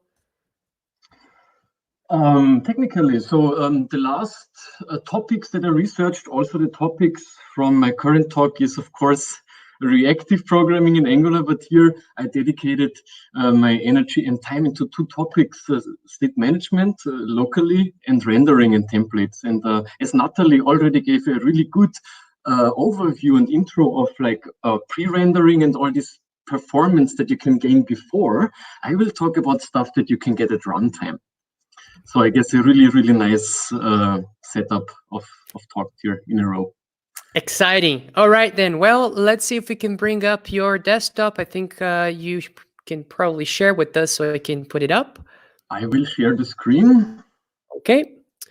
And well, I hope you're ready, Michael. The time is yours. I also hope I'm ready. Okay, so let's start. The title of the talk: Extending Angular for the Reactive Web. Let me first give a quick overview of what I will talk about. I will give you the status quo. What are we dealing at the moment with? What do we have? What tools do we have at the moment to tackle specific problems in performance and state management, or rendering and state management? I will give a ton of demos, and I'm pretty sure one of them will not work today because it is early stage what I will present. And then I will give you a roadmap what I will work in the next 1.5 years. So let's start over with the current state of Angular. And Angular is here for really huge applications, and huge applications always end up in huge logic to manage. A lot of interaction over the user interface. There is state, there are background processes, and in the end, it is really, really hard to keep it structured. If you work in those setups, of course, it's easy to run into problems, bugs, or it's always hard to maintain those stuff. And this is where RxJS comes into play. RxJS gives us a very good tool to structure data flows and behavior. And with the already existing architecture of Angular, we can also introduce it really, really well. So the problems that I tried to solve in this presentation, or in the whole work that I did, is how to organize processes and events in your user interface. Give me a second. So you have a lot of user input, and you have a lot of states that you want to render, and how you organize it. And the second thing is you need a little bit of segregation of responsibilities, who's responsible for what. And this is the stuff that I see, or I feel, is not really well implemented for a reactive layer in Angular. So I started to look what's here in Angular, and we have different layers, and there is the global layer with our services in purple. There is the blue layer, the component layer, or the component logic layer, and then there's the green layer, the template layer. And on the global level, we have okay-ish support for stuff. We have the router, which is reactive. We have the HTTP service, and also other services that we create can be really reactive. On the component level and logic level, it's getting a bit not so good, because what we have the forms, we have other stuff, but it's getting less and less well supported. And in the template, the only thing that we have at the moment is the async pipe, which excuse me, is boring. So the current setup that we run in Angular is we try to leverage what we can. We use the router, we use HTTP, we have some global state management maybe here in black with the C inside, a custom or a lib global management. On the component level, we have our reactive forms, we have other stuff that we maybe implement, but what's really missing here is the glue to connect all those data flows together, and also the strategies on how and when we should render the stuff. And this is pretty completely empty here. If you look at the last layer template, we don't have really control what and how we want to render, because mostly Zone is taking care of rendering, and Zone is a separate part I will discuss in the later slides. Okay, so what architectures do we have? We have confused data flow, we have confused logic. It is really hard to maintain, and it gets a clutter over time. What I want to introduce is a set of tools that helps us to structure and get to a more cleaner and organized, and of course, reactive data flow. Let me introduce myself quickly. My name is Hladky. I'm lead instructor and self-employed, working at Trilon.io, and also helping companies to keep up with modern technologies. If you have any questions, you can always ping me on Twitter. The handle is here, and also I guess my other contact data should be online. So my goal is to move to an architecture and to a data flow where we have something like this, a really clean and nice organized data flow, a really, really well-written thing that we can maintain and structure.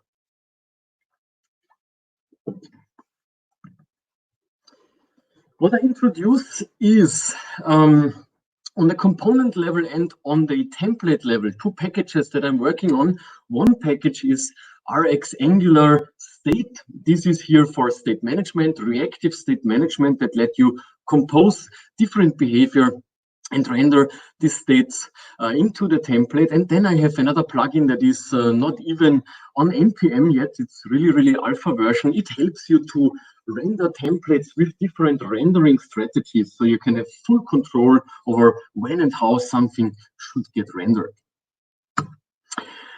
Let's start with the first thing, a reactive component state with RxAngular state. This is a very, very small and lightweight library that is here to set up all the glue in your applications. So the glue between input binding, your component state, the global state, and the template. Also, the lifecycle hooks need to be related to this. And RxAngular state is here to basically take over all those problems and handles the subscriptions. So what tasks do we have in state management? Obviously, we should get the state somehow. So this is the $sign at the very top.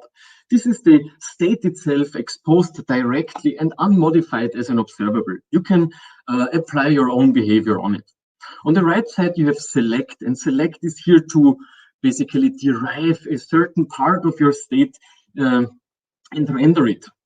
Select takes strings where you can plug out different slices of your state, but you can also provide RxJS operators to use map, switch map, and other things to apply your behavior and data mapping.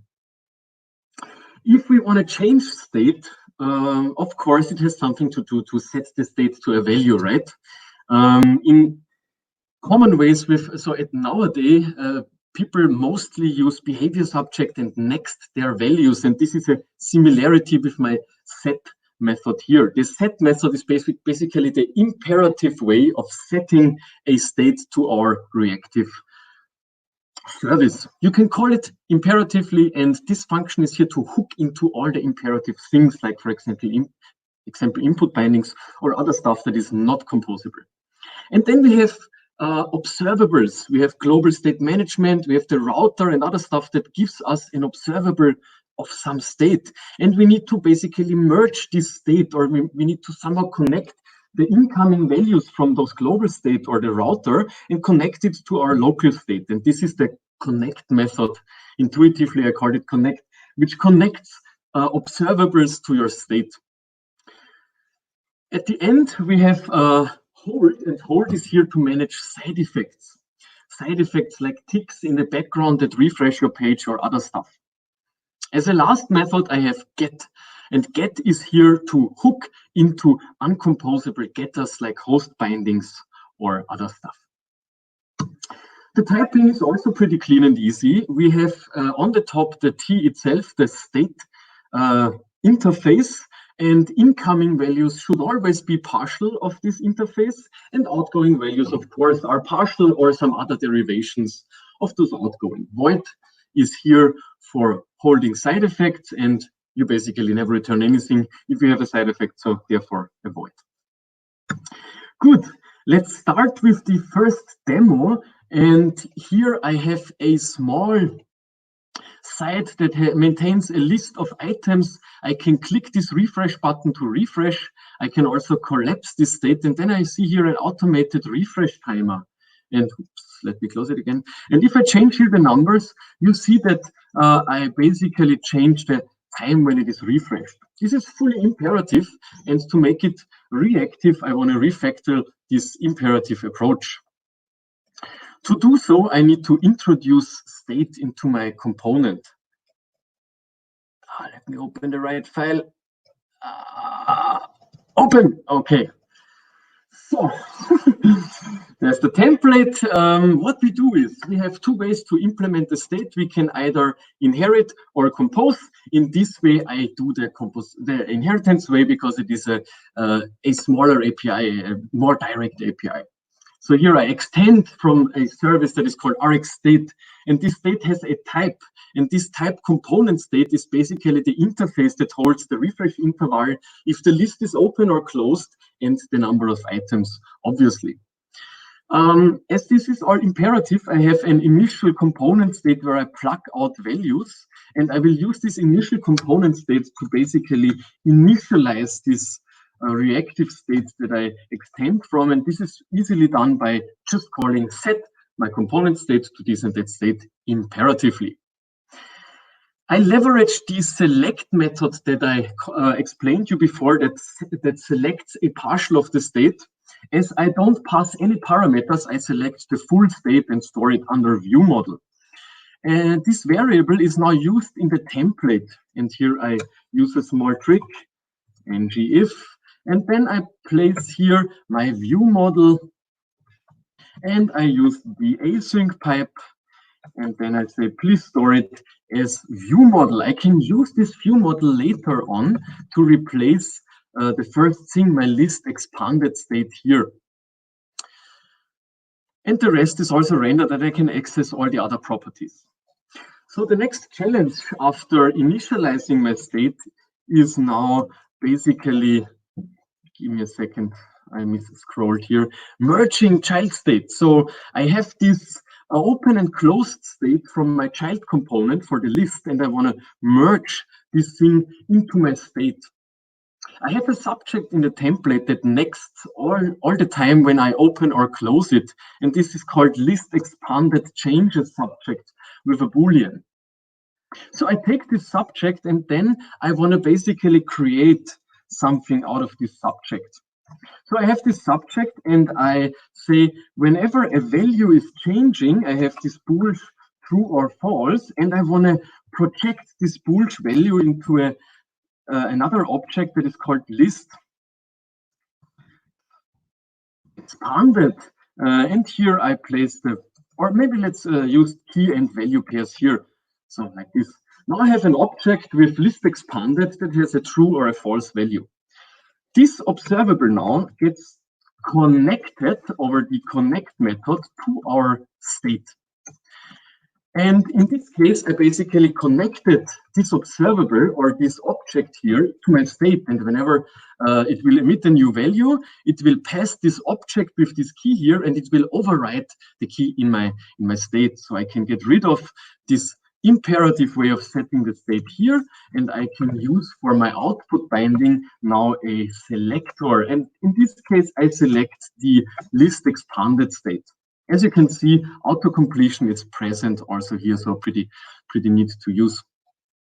I can get rid of this here, and I can also get rid of the stuff here, and basically directly connect to my view models list expanded state that is now retrieved over this observable. The third thing that I want to demo is I want to merge global states to my local states. Here again, I want to connect my global state to my local state. And in the first version, in the first overload of connect, I provided an observable of partial t.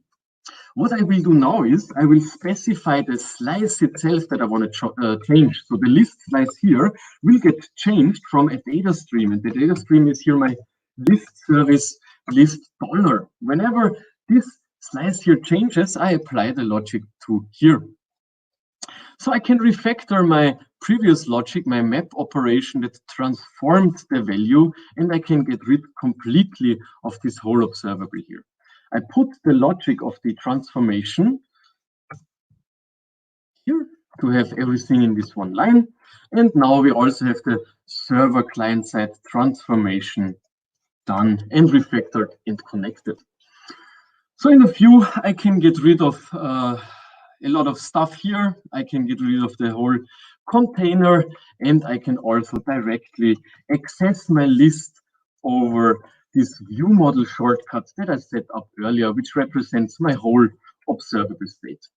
In these few steps, I basically refactored the whole component to a fully reactive state managed thing. If we go down, there is a last thing. My input binding here always retrieves the refresh interval. And whenever the refresh interval is greater than a specific number, I want to basically change the values, or basically change the update of my local variable underscore refresh interval here. So this is a method that is not reactive. I cannot really derive an observable from it. Whenever we have those imperative methods that we cannot compose, we have two options. We can either create a new decorator, the reactive input decorator, or the reactive on changes decorator, or whatever, or we can just provide a way to hook into this imperative method with another imperative method. And what we already have is the set method, and the set method is an imperative way to set the state, so why not use it here? So again, I say set, please set me the state, set the refresh interval to the new arriving refresh interval. Now I can get rid of this too. And the last thing in the template here is now also accessed over my view models refresh interval. Now I'm done. I refactored all the imperative logic to streams. Let me stress something here. Maybe you didn't realize, but I never used the word subscribe here.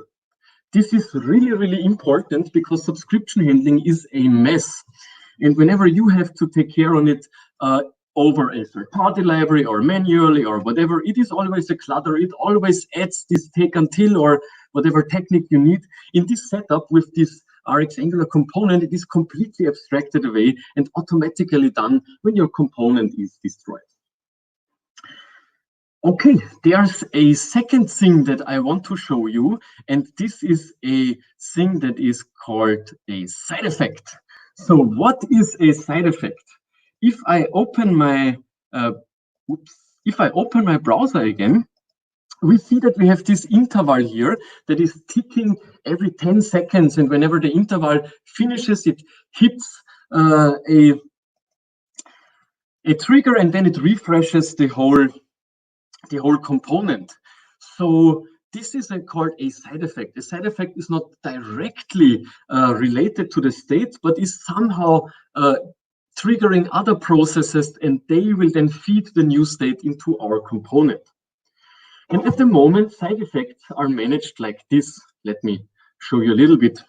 So if we have a side effect, in this case, we have whenever the refresh interval changes, we have here a refresh tick.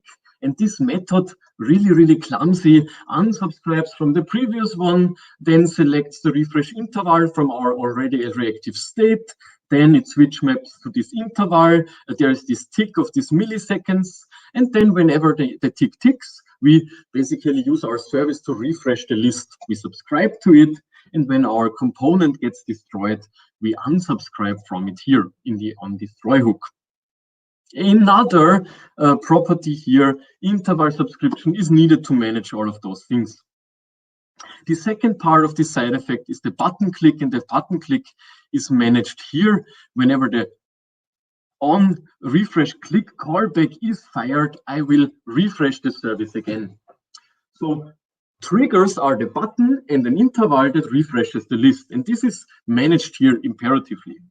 So what I implemented for this state is a method that is called hold. And what hold is doing,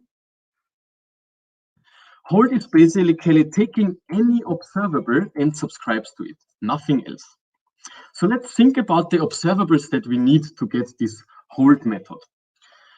Here I already started with the interval refresh tick, and this is, I guess, one of the harder parts here. Whenever the refresh interval changes, I want to get a trigger. So let me go down and copy some logic. I have whenever the refresh interval changes, switch to this interval. So let me copy and paste it here and close up the brackets. Beautiful. Okay, so this is our tick now, and whenever our refresh interval changes over the input binding here, we can delete now this method. We will get a new tick, and we switch to this interval that is running. The second thing is our button click, and in this case, we have a behavior subject. We introduce a second behavior subject that is called refresh click. And this refresh click subject is then later on used here instead of our callback function. And I basically just next the same value as before. So now we have the two triggers and we can start to compose them. What I will do is I will basically merge them together.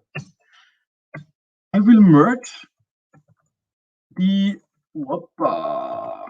refresh interval tick observable and the refresh click observable together. And whenever one of those things changes, I basically can apply a side effecting operator, the tab operator, for example. I can ignore the incoming value and I can say, hey, list service, please fetch the new list. So this new variable here, refresh interval, is firing my side effect defined here whenever one of those two triggers is triggering. And I can use it and directly place it here in my hold function, and that's it. The whole subscription handling is done under the hood, and we can nicely tweak it up there. If the if the logic gets too complex where you compose your triggers and your side effects, you can basically copy and cut the side effect and maintain it separately. Here, you manage only the triggers, and as a separate parameter, you can apply the side effect that should get fired by this trigger. And this is the last thing that I wanted to show you related to state management. As we are quite short in time, let me switch back to the presentation. The second thing is RxAngular template, and this is fully dedicated to pipes, directives, and other stuff that you can use to render your template and your full component state. And there are two things. I want to release something that I call the push pipe, which can be used with push, very similar to the broken naming convention of Angular. Pipes are not prefixed with ng, so we have the async pipe and we have the push pipe. And the second thing that I want to show you is the let directive, and this is the counterpart to ngIf. And directives in ngIf are prefixed with ng, so the directives of RxAngular are prefixed with Rx, so therefore RxLet. And this is basically the shortcut for binding observable values to the template. Those are two first things that I can use to experiment in the template and rendering. I will demo it in a second, But let me first introduce you to the really interesting thing. Or let's first do a demo. Maybe I listen to the slides and don't stick to my head. Okay, so I showed you how to refactor side effects and ticks. Now let me show you how you can use the push pipe and the async, the push pipe and the let directive. So the let directive is here to replace the ngIf hack that we do here, and we can write RxLet. And in this case, we don't need the pipe anymore. We can directly provide the observable, and we can provide or define a specific name under which we can use it. The rest works identically. As we have the full reactive context here, we can also retrieve errors, and we can also retrieve the complete event. And this could be very, very helpful when you try to implement some templates, some loading spinners, and so on and so forth. A little bit too much for this talk, but just that you know, there are other context variables here available for the for the RxLet directive. The push pipe is a direct replacement and can be easily used by just using some observable value and then the push string, and this would be the way you use the push pipe. But the very, very interesting thing on these two template helpers is their rendering strategies. And this is the maybe coolest thing that I'm working at the moment, and this will bring the most runtime performance. So what I did is I basically took a look at how Angular is rendering and what methods they provide us, and worked out different strategies. I worked out 3 different strategies: the global strategy, the local strategy, and the detached strategy, which is pretty cool, I believe. So the global strategy is our mark for check, or our mark dirty in Ivy now. It basically, when something changes, it goes up the full component tree to the very top, marks everything in dirty, and then a pref tick re-renders the whole application, and the dirty marked path will get updated. The local strategy is more relying on the detect changes method. And this method basically renders only the component and its children. So I don't have to go up all the way to the root and back. This is, I guess, something that we should focus on and try to get a very nice and smooth way. And then there is another, also very experimental at the moment, strategy that I call detach. And the detach strategy basically is a combination of the local strategy, where I just render the very component and its children, and the other thing that is part of this combination is the detach and reattach calls, which basically detaches and reattaches. Let's first think about the global strategy and give you, let me give you some overview that zone or a user input will trigger this re-rendering, and it will go up, mark everything red, and then it will go down and re-render the changes. So how does it look in code? How can we measure what's happening under the hood? If I open the working thing here, we have these small numbers. This tells me how often a component is rendered. And as you can see here, when I animate this open and close stuff, it fires very often. Also, if I focus here, it re-renders. And of course, when I change, it will re-render. Maybe interesting to mention here is that whenever I change the value here, it also re-renders our component. This is because I used the async pipe in my container. Let me quickly show you how we can improve this re-rendering even if there is no change happening. So the first thing that I need to do is I need to find the right folder. And if I manage to find the right folder and the right file, hard job. I can go here. No, I found the wrong file, you see. Okay, if I've now found the right file, my container leverages the already explained push pipe or also the async pipe, and then bind this observable to the input binding. So whenever this observable changes, I re-render my component. Inside of my input binding, I have this if condition. So if I would forward a value that is not in between 4K and 90K, I would not do anything, but still would re-render the whole component. So what we can do is, we can go back here to our container, and instead of passing the single values extracted over the push pipe, I can provide the full observable here. This looks a bit scary, but how should we receive this observable, and how should we deal with subscription handling? Well, I can tell you it's pretty easy. Let's take a quick look. This was before I have my if condition and the imperative setter. Now I have the connect method for this slice, and here in the filter, I just filter out the values that are not relevant. And by doing this change, I can also prevent that my component, if I click now here and display the number here, at the moment my component will render whenever I change the number, as you can see here. And if I do it and open it, it will also re-render, even if the number is not present, which you can see here. So now the templates come into play, because even if we update only the slice we need, our template at the moment uses this single place where it renders everything. So let's refactor the whole template to a state where we basically only render the stuff we need. So let me switch to my local template. And in my local template, I got rid of this Rx let directive, and I use a lot of push pipes and let directives all over the place, and every if condition is respected. So if I do this now, and I change the top state here,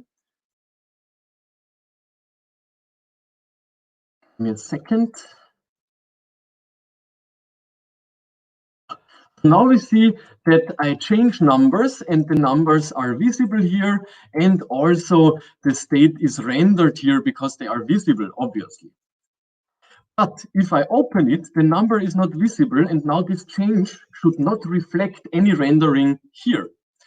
And as you can see, it not really renders anything. So this is a way we really could render only the stuff we need.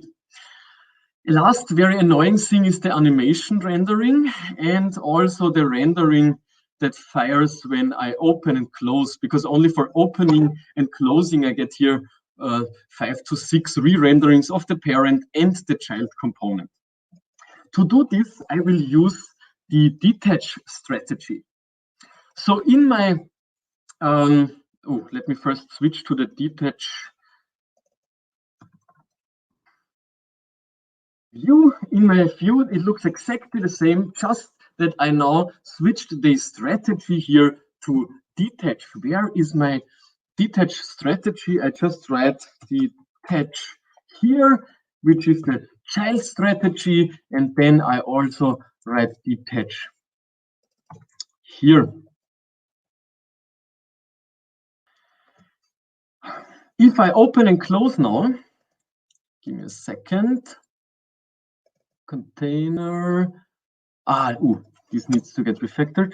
So if I open and close now, before Zone was re-rendering everything, and if now open and close, only the child component gets re-rendered once, and the rest of the application is not re-rendered. As you can see here, we still have 3, and also my focus is not re-rendering anymore, which is really, really cool. So, recap of the strategies and roundup of the whole talk. The global strategy was pretty much doing the stuff that Angular does natively. The local strategy, pretty cool, only renders the very component and its children.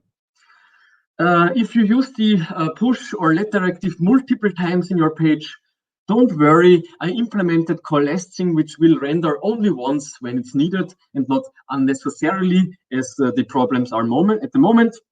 And then the problem with Zone, where we re-render all the time the yellow components, even if we introduce no changes at all, was also discussed, and we solved it with a really interesting way. We used the detach strategy. The detach strategy basically on bootstrap of the component detached the whole component from the DOM. Only if a change arrived, we used the async pipe or the push pipe with the detached strategy or the RxLet directive, and only rendered the stuff we really needed. The one very single component that was affected. No influence of zone, no re-rendering of the whole component, no potential re-rendering of other parts of our application that are not even affected.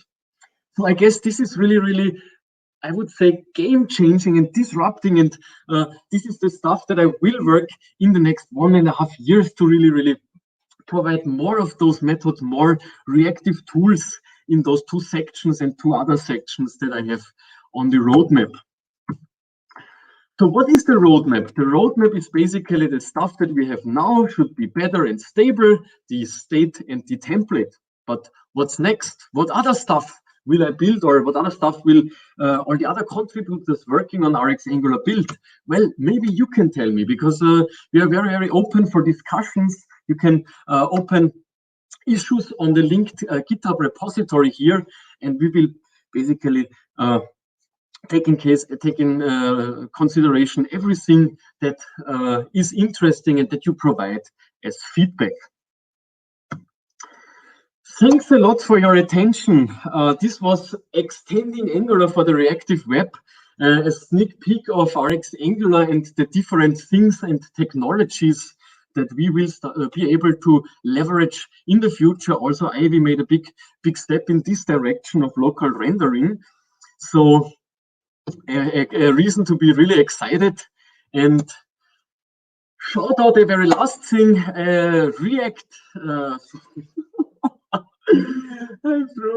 Reactive Architecture and UX Patterns Masterclass Workshop in Poland is on the 25th and 6th, and I will also cover parts of the presented things here. So if you're interested, go online, check it out, and you can book it. Otherwise, I'm very thankful that you had time. Again, the link to the repository, give me feedback. I also prepared a lot of demos and tutorials for the state, and I will work on shipping in alpha version of the rendering strategies pretty soon. That's it, and thanks for your time. Awesome presentation, Michael. Thank you so much for spending the time to do this. Yeah, let's see, because we already have some questions lining up. First of all, check this out. People are really enjoying this. This was a very cool presentation indeed. So no life cycle events either? Very good question. So most of the stuff, so you have the problem with lifecycle hooks and host bindings, this is the other direction, is they are not composable, and we always try to create those decorators. Most of the things are really possible to hook in with the setter, or in the host binding we can hook in with the getter, so we can basically get synchronously, or not synchronously, but directly at the value from our state. The only thing that, but it's very easy to implement, is after few init and stuff, and you can just set it to true in your component state, and that's it. So you have a flag after few init, and this is a Boolsch value, and on the callback you set it to true, and then bam, you can work with all the callbacks you need, and no need for decorators and other stuff. There you go. Okay, on to the next question. We have, I think, a couple more. All right, let's see if I can make this one. Doesn't introduce some divergence to build in exchange to detection logic. I find it similar to MOBEX in React world.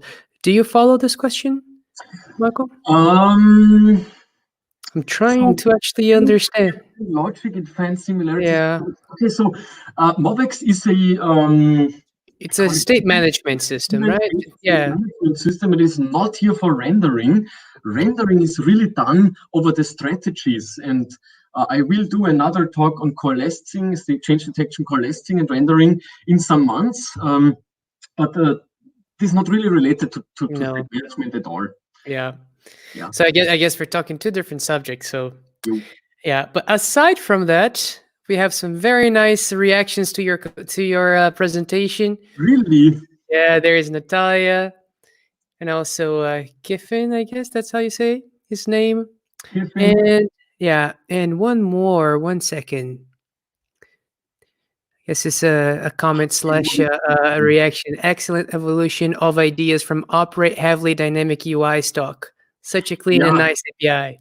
So yeah, this is really good.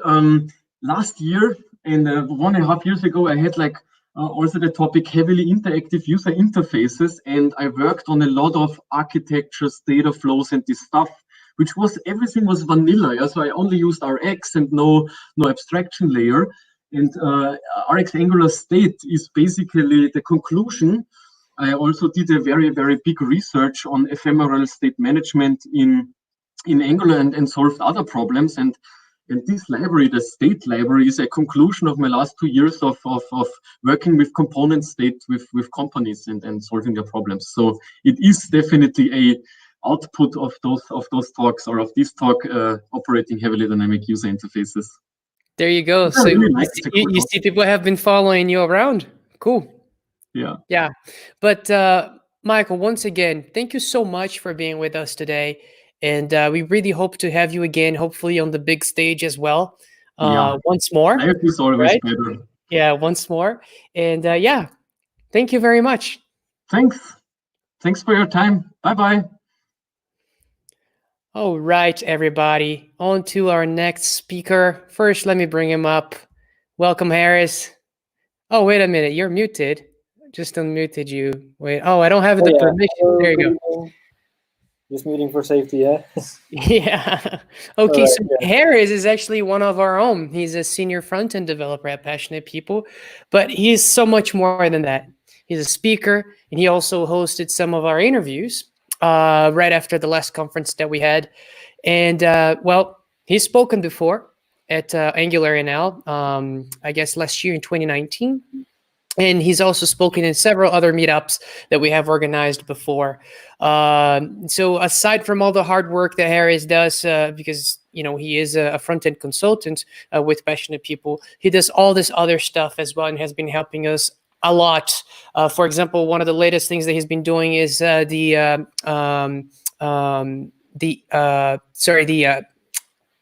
quizzes, right? You've been working on the quizzes. The weekly quizzes. Yeah.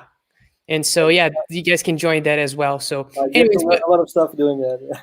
Yeah, but Harris, maybe you can tell us a little bit of what you've been doing lately, and then we can go. Yeah, funnily enough, for the last 6 months, I've been working with a new client, and mainly in Vue ecosystem and with Nuxt and everything. So a bit moving away from Angular, but before that, I did a lot of Angular for many years. So I have some things to share today, and it'll be fun. That's awesome. Yeah, and so if I get it right, today I guess you're going to be explaining a little bit of this journey, right? So how to go from an Angular developer to this full stack developer that we call these days. Yeah, with a very neat tool that's very familiar to somebody coming from Angular ecosystem. You'll find out in a couple of minutes what I mean. Awesome. Okay, well, the time is yours, and I guess everybody is very excited to have you. So it's you, man. All right, you. Thanks, man. So, yeah, now we have a nice effect of my screen being shared and shared. So let me put on the presentation. All right. So what I want to talk about today, I know this is Angular Meetup, but I want to actually step out of the Angular ecosystem for a bit. So for this one talk, and that's why my talk is titled From Angular Developer to Full Stack Developer in one go, in one simple step. And what I'm talking about here actually, of course, is NestJS. If you see this logo, it's NestJS. So probably some of you have already encountered it. It's a backend framework, which under the hood runs Express or Fastify. By default runs Express, and it's written in TypeScript. And it's super, super similar to Angular in the way it uses classes, decorators, has such concepts as services and pipes and guards, and it doesn't have components, of course, but it has controllers. And I'll be giving a lot of live coding demos, so we'll get to find out a lot more. So if you don't know what NestJS is, check it out after the talk.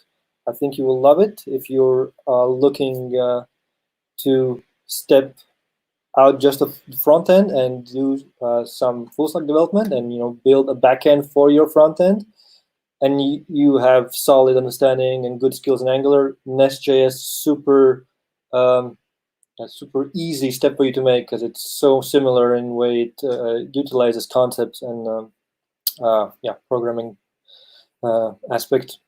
It already has almost 27,000 stars, so it's well respected, has a really great documentation, and I'll show you more what I mean. So first, a little bit about me. I'm Harris. I work for Passionate People. I love all things JavaScript and TypeScript. I've been doing a hell of a lot of Angular before that, and in the middle of Angular, plenty of React, and lately I've been doing Vue and Nuxt for my latest clients, and I've been working with companies like Nationale Nederlanden, Hogendoorn, Eneco, Philips, and others. All right, that's about me. So my experience with backends with the NestJS, I used to write a lot of vanilla PHP long time ago. Don't judge me. That's before Node.js ever came around. I was in the early, mid 2000s, and did some Symfony and WordPress development, and basically worked with the classic WAMP or LAMP stack, whichever was available. So that's Windows or Linux, Apache, MySQL, and PHP. And when the front-end sort of movement started and front-end back-end split more in around 2010, 11, I somehow gravitated to the front-end, but I still now and then work with some Node.js Express code bases with MongoDB and Redis. But what perplexed me often was that the structure and way of organizing the code base was very erratic, different from project to project. So when you change a project or you help other teams sometimes, figuring out what's being done in the code base and how to structure things was not always clear forward. And my latest experience is been often building these fake APIs. So for example, what I mean is you're building an application, front-end application, SPA usually for a client, which utilizes a lot of APIs that come from backend, obviously.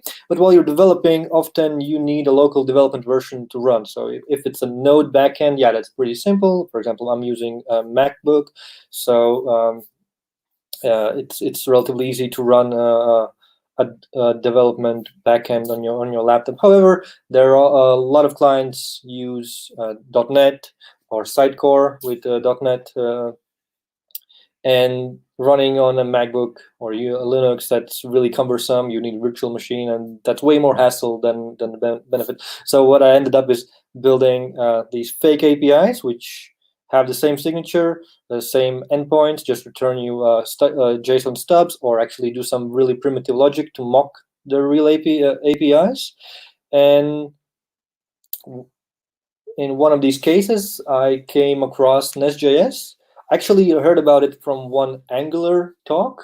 When somebody was watching it on YouTube, somebody brought it up and mentioned how much similar to Angular it is. I think there's the core teams there. I think a lot of there's some at least overlay. I think the people who write NestJS are either part of Angular team as well, or they are heavily influenced by it. So, and what NestJS is in a nutshell, it's basically a TypeScript based framework to write your Node backend. Internally, you can use either Express or Fastify under the hood. By default, it uses Express. And it's following a model controller service based architecture, which it seems very familiar to Angular developers. It also uses modules. So you can organize your code into modules, while modules import other modules and can contain their own services and controllers, etc. And it uses a very, very rich set of decorators to declaratively add almost any functionality you would expect from a backend API. So getting started is super easy. You just need to globally install NestJS CLI package. And when you want to start a new project, you just do nest new and your project name. So without any further ado, it's demo time. So I'll switch here. I'll quickly check if everything's going right. So no angry comments or anything. I haven't pissed off any Angular fans here. So what is Nest? So just to show you, the command line, I hope this is big enough. I can increase it maybe. So it has a couple of commands. I can move this screening notification here. So it has a couple of commands to generate a new Nest application. It has generate, of course, command to generate various schematics, and it already lists the schematics you have. What I like actually from Angular, better in Nest, is when you generate a schematic, let's say like decorator or controller or module, you can also, instead of writing a full schematic, you can also enter a shorter abbreviation. And a couple other commands are at your disposal to get the information of current project, update dependencies, or add a compliant library.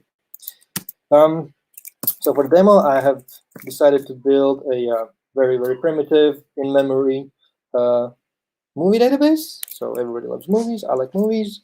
So let's make our API for that. So that should go pretty fast. I think I have cached things in Yarn. Probably might take a couple of seconds. It already lists us all the files it creates. So we can see some source files, some already basic modules, controller.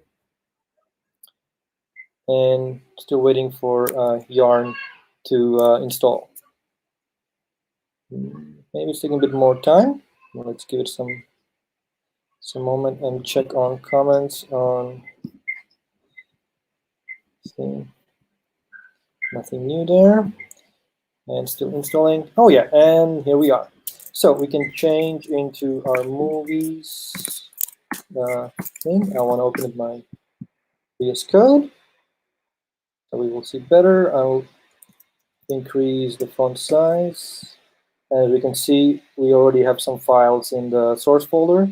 Everything, of course, starts from the main. And we'll kick our development. I think that Yarn start again. If I'm not mistaken. So yeah, that's our development version. So then we can have our code base. Whenever it updates, it will restart the server and change will take effect. So once I run it, it runs the TypeScript code base through a Node.js, and my API is running, and it's listening on port 3000. So if I'm gonna check what's happening, I already get a response there. So let's dive into what we have here. So the application is bootstrapped from app module, which is this, and on app module currently has one controller and one service. So those are basically boilerplate code. So as you can see, in controller we have only one get method, and it returns something from a service, and this service method returns a string, and that's what we see here. So that's pretty basic as it gets. So now I will start adding functionality. So we will have an endpoint for our movies. It will going to be localhost /movies. So I'll create generate new module movies. It's going to be a movies module. I'm going to need a module. I'm going to need a service. Oops. This is good enough. Yeah, service. And I'm going to need a controller. And as you can see, it's all already added here automatically out of the box through schematics. And movies module is already imported in the app module. And movies module has the service and controller also added. Add the random comma. And if we look here, when you define a new class, which is going to be controller, and you add argument in the decorator, let's say movies, that becomes the prefix to your URL path. So what I mean. Let's just add a simple get endpoint. So get request handler. So it's going to be get movies, and now we're just going to return. So let's return just a simple object, hello true. And so we, get is already imported from NestJS. It's a decorator to mark the methods of your controller, which are going to handle get requests. And if we're going to now go to movies and object, we see we get this object I return here. If I would change the decorator argument here to anything else, let's the toolbar, save it, then our movies endpoint will no longer work. It's 404 by default, so we have to actually look into the toolbar, and that's where it works. So this now becomes the sort of the prefix for all the handlers in this controller. So let's leave it movies as it should be. Similarly, you can do the same with your handlers for various requests. If you want to make this get request something more specific, let's say movies to all or something like that. So then this movies no longer returns. So we need to add full path. So what is happening here? The controller prefix and the endpoint string characterizing this handler gets added together in one URL to access it. But let's start implementing our movie simple movie database. So for getting all the movies as a normal API would, when you just make a GET request to a resource, it returns a list of all the resources. So in this case, all the movies. So we'll, in the classic Angular spirit, we will inject our private dependency. It's going to be movies service, because we don't want to do too much logic in our controller. Controller should only basically be the binding glue between the endpoints and the underlying services in it. So I'm just going to create a, oh, sorry, no, I am typing rubbish here. What I want is, I want to import movie service here. And I'm going to do it from here. So, and instead of turning a static, right, we're going to return this movie service get movies. So it doesn't have this method. That's why we're going to go and create it here.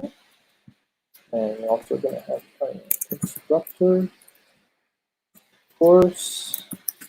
And we're going to have method and the method return this movies.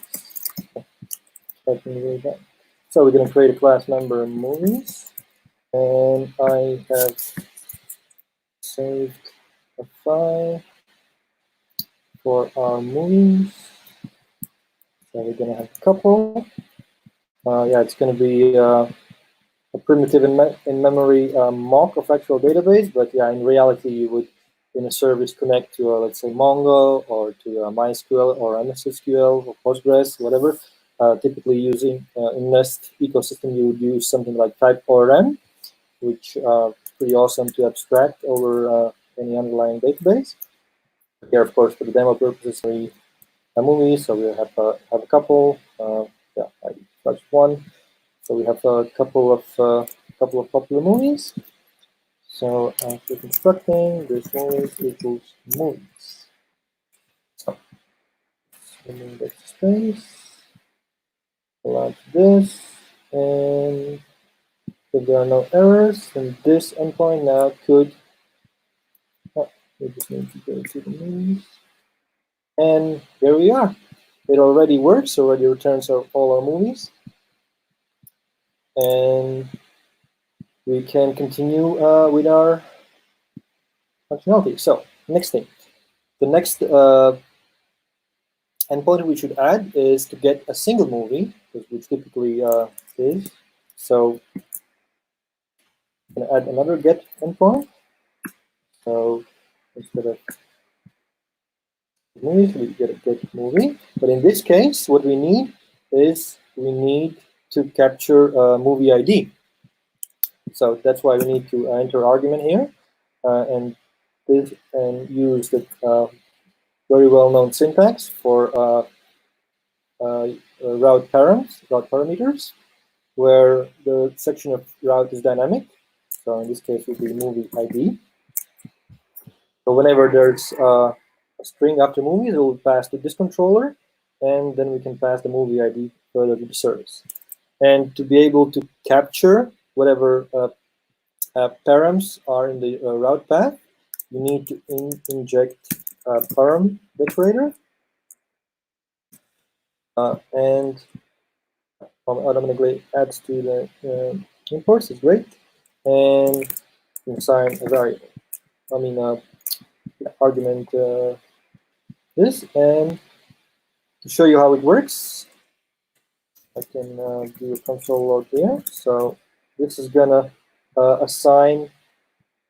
This decorator assigns all the past route parameters to this argument. So let's just log it out so we can see how it works. If we would, let's say, request movie 55, so we can see there's an internal server error. Get movie is not a function. Yeah, so we should comment it out and return say blank object for now.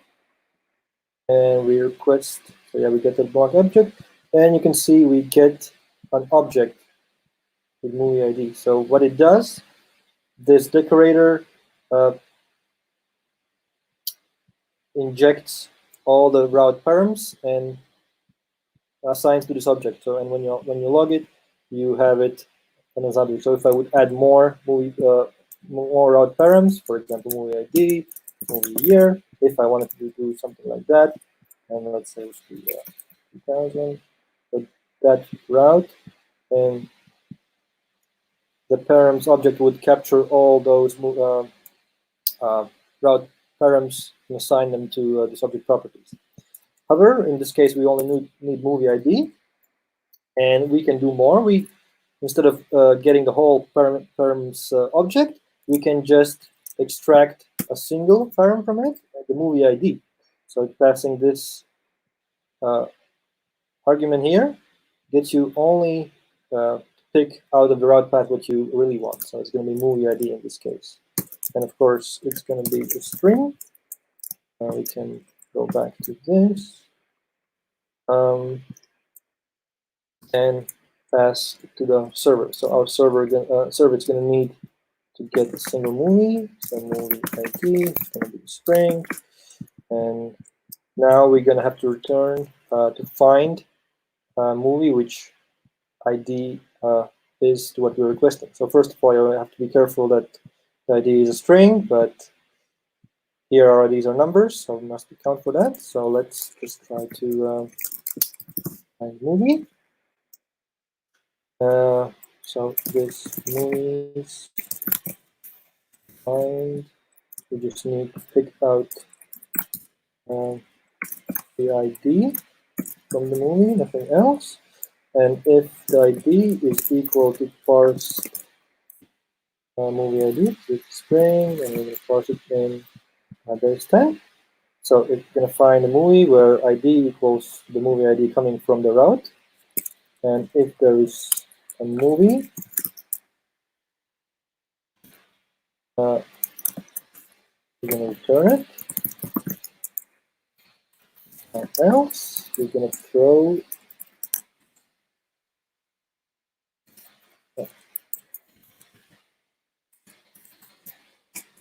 so that should be coming from this. I'm not sure if I should. I just should throw it like that.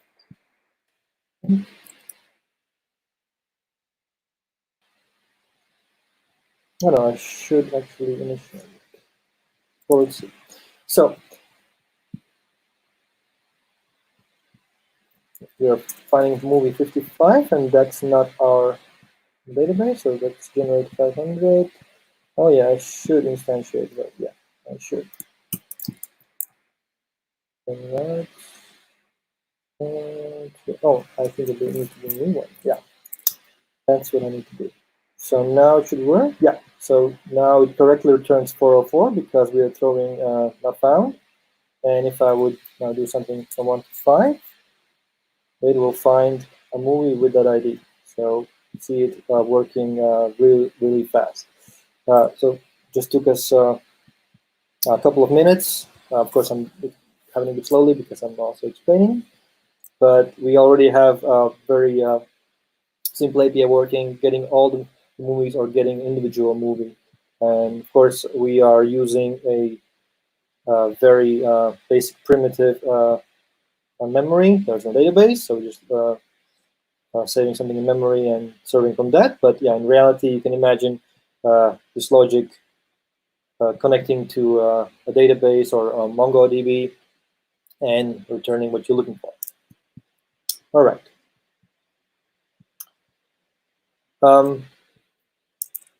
Next endpoint we could add is to add a movie. So that's a post request to the root. So if we would have a post, let's click add movie. So it's going to handle the post request. And we're going to call the same method. And in similar fashion, like we're getting the parents, we can also get the body from our request. So we just do body and assign directly to a movie. In this case, we're going to trust that what's coming from what's coming to API that's actually a movie without doing checks. But in real life scenario, there are really easy ways already, easy recipes in NestJS known how you can validate that the data coming into your API are matching what you're expecting and sort of proceeding from there. But in this case, we're just going to capture all the body and pass it down to the add movie argument. So, and let's do that. So let's save it. Let's go to the service and movie. So the movie is just going to come here. And what we're going to do is going to make it this movies. And this movies. So right. We can also push it like that. So let's do it like this. And that should work. So we have it running. Let's try making a post request now. So let's have a request body. So we're gonna have this. Yeah. So let's do 86 movie. I don't know. Really hard to think. 2015. So there was Inception 2. And all right. Try to send it. And yeah, there's no body request, but it's just 200 to 1. Actually, it knows to by default to return to 1 code. And now we're going to do a get to the movies. We can see that it's already added. So it was super easy to add an endpoint that handles also adding things to your into your API. So in similar fashion, we can would be able to add put request or delete. So just for the insight, let's do quickly a delete request. So delete and delete the movie.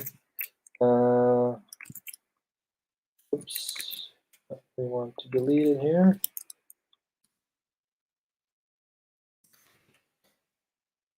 And add it to the movie service. And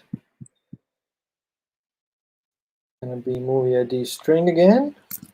And what's it gonna do? It's gonna make the this movies equal this movies filter and we can use the same, almost the same callback. In this case, we just want to filter out only the ones which which don't match the ID. So save it. So it's a delete request to the movie ID. And let's remove movie with ID 1. So let's make request to movie 1. And now let's get our movies. And you see, it is gone. So that's how easy it is. Another thing I didn't show you yet is I showed you how to get params from URL, but what you can also get is to get the query params from the URL. So everything you type after question mark. So let's add to our endpoint the /movies endpoint where we're getting all of them. Let's add that you can filter the movies which are after or before some year. Let's say we want to filter. So let's add a query. Let's say before. So we're going to enter a year number and filter only the movies which are before a certain year. So let's go with before. We want to add the decorator here. And that's before. The string. Let's save it as well. So that means we're going to string. So if it's there, we can do a different logic. Else, we're just going to return all of the movies.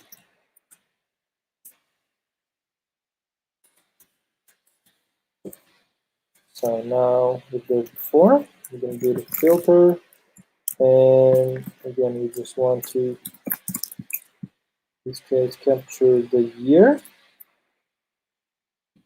Capture the year, and we're gonna make sure that the year is less. Well, in this case also, okay, because it's before, like it's less than parsed integer of before. So let's see. So again, we have our endpoint. Let's do our get request to all the movies. So we have all the movies, and we have a couple movies in year 2000. So let's get all the movies which are before 2010. So if that is there, then these last two movies shouldn't be shown. Let's do before 2010. And see, that's working right away. And we add for 2012. Movie shows up because it's on 2010. And we would add something before 199. We get nothing. We get empty array. So yeah, that's how easy it is to create an API. And as you see, it's uses a couple of decorators, which are very straightforward, very easy and fast to implement. Or I already got 4 different handlers in same controller, doing for us getting a single item, adding and deleting. And as you can imagine, it would be super easy also to do an update, but to save some time, I will not do it. I think the time is slowly coming to the end, so I just want to show you one more thing, or a couple of more, is that the documentation and sort of recipes and techniques are actually very well written and well developed. The types provided are super well explanatory, and you can jump and dive into the code base of Nest to understand more. For example, I imported this not found exception, which I threw here when the movie was not found. But if I would jump to it in the code base, so you can see how many more others are there, and they, of course, how they are related, what kind of status codes they return, and in which cases they can be used. So the fact that NestJS uses TypeScript is super convenient because you have the documentation right in your IDE. And if you look at the official docs, it covers, of course, a lot of basics and fundamentals, and there's a very good description of the techniques if you need to use authentication, for example, with JSON Web Token or authentication bearer, of course, connection to databases with type ORM, which is also another cool TypeScript project, of course, connection to MongoDB. And what I want to show a bit more is the validation part. So as I showed, the adding movie was very naive and trusting. So whatever we added, whatever we got from our request, we just added to the movies list. So for example, I could have, if I would post to movies, and I can add any rubbish. Let's say I can add something like this, and it's it's invalid JSON. That's why I was. Oh, now it's added. We can add something else. I think we can add an array. So any rubbish data. So, and if I would get my movies, you can see all that was added to the list, because of course in the that's how the code is written. You just naively take what the body has and add it to the array. So nothing surprising there. However, in reality situation, you would want the data to be valid to match the shape or to pass other validation rules that you would expect. So for that particular scenario, there's validation pipe. So that's another great feature, the pipes. I'm not going to go into those, but from coming from Angular ecosystem, that sort of is something similar. So validation pipe is something that allows you to do validation, and to use it, it's super simple. You just need to add a validation pipe in the main TypeScript file where the application is bootstrapped, and then in the body, instead of naively simply getting a body to a variable like I did here, you, besides doing that, you also type it. You assign a certain class type, and in this case, it's a create user DTO, and that class type has to have following features. So this class type needs to have the necessary properties, and decorated with decorators coming from class validator library. So that automatically is going to ensure that this request will be valid only then and if the passed in payload or body will match these criteria. In this case, that it has an email and the password is not empty. Otherwise, it will respond with 400 bad request response code. All right, and quickly, one more small thing. You can do such things as, for example, often you don't want your API to be on the root, or you don't want to, let's say you want to, version your API or have something longer. So you don't want to go something like this, right? API version 1/movies, although that's the URL you want. But since you would have multiple controllers, more than movies, you don't want to write all this path in every of the controllers. So what you can do is app global prefix. What is it? Global prefix. Yeah, set global prefix. And if I would add it, so let's say API version 2. So that's going to make sure that the endpoint no longer works. So what I need to do is API version 2. So every route is the prefix with that. And for example, this endpoint is running on port 2000. So in different scenarios, you might have a problem if you have a front-end application running on your development version running on port, let's say 4200, like Angular is. Sometimes you can run into CORS issues. So if you want to enable CORS, you can just do it with a super easy one method call, and then you have CORS out of the box. So yeah, that was my presentation. I wanted to show you guys how similar to Angular and how cool and easy stepping out of Angular ecosystem into full stack development. As you can see, I made this API super fast. By the way, actually, I can show you.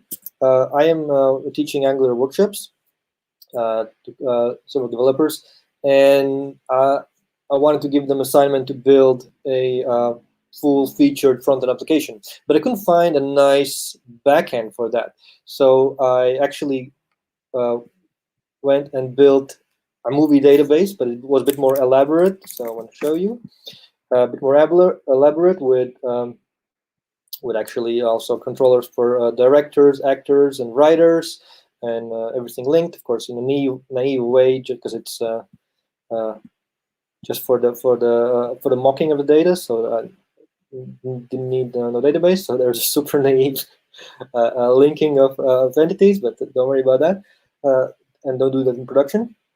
But I want to show you that I managed to build all that and add Swagger documentation with a simple import from Swagger extension module. Let me start it up. So yarn that. So I'm gonna have this database running now in localhost in just a moment, and API. I'm gonna have all the endpoints. So I built this mock backend with full CRUD capability. So that's update, get, delete for all entities, for movies, directors, writers, and actors in a matter of 2.5 hours plus Swagger documentation. So out of the box. So you can achieve a lot of with a tool like this, and there's a great libraries that come with it. So yeah, check it out. I have had a lot of fun and enjoyment learning and playing with it. And yeah, I know this is Angular workshop, but since this is a tool I learned while working with Angular and helping me with Angular development, and it's so similar in terms of how it uses decorators and TypeScript, that I thought it's worth to share. And yeah, I would like to conclude my presentation with that. Awesome stuff, man. Thank you so much, Harris. We actually have quite a few comments and a few questions lined up. Oh yeah, nice. Yeah, so let me get this infinity wall out of the way. By the way, you trying to get it more gezellig over there? I even turned off my lights as well. What do you mean? I guess we have to explain to people what gezellig means, right? And that's gonna be hard. I guess it's a Dutch word for when something's nice and cozy. And there you go. And usually has to do with having lower lights as well. Oh yeah, I have my black curtains and swing chair.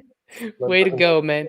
But yeah, first of all, just some reactions to your presentation. I guess it was very well received. And also this other one was very nice. Decorator syntax is very natural and pleasant to read, I guess. So way to go. But first question, is it not possible to pre-type your get parameters so they end up as ints so that you don't have to be using parseInt all the time? You can, yeah, with various pipes. So I at the end I showed you the validation pipe, but there are other types. You can also type your query params or just route params. So yeah, just look into the documentation. It has way more. I was able to just scratch the barely surface just to show you the tool, how similar to Angular it is. So you can play with the value returning, right? So you don't have to, yeah.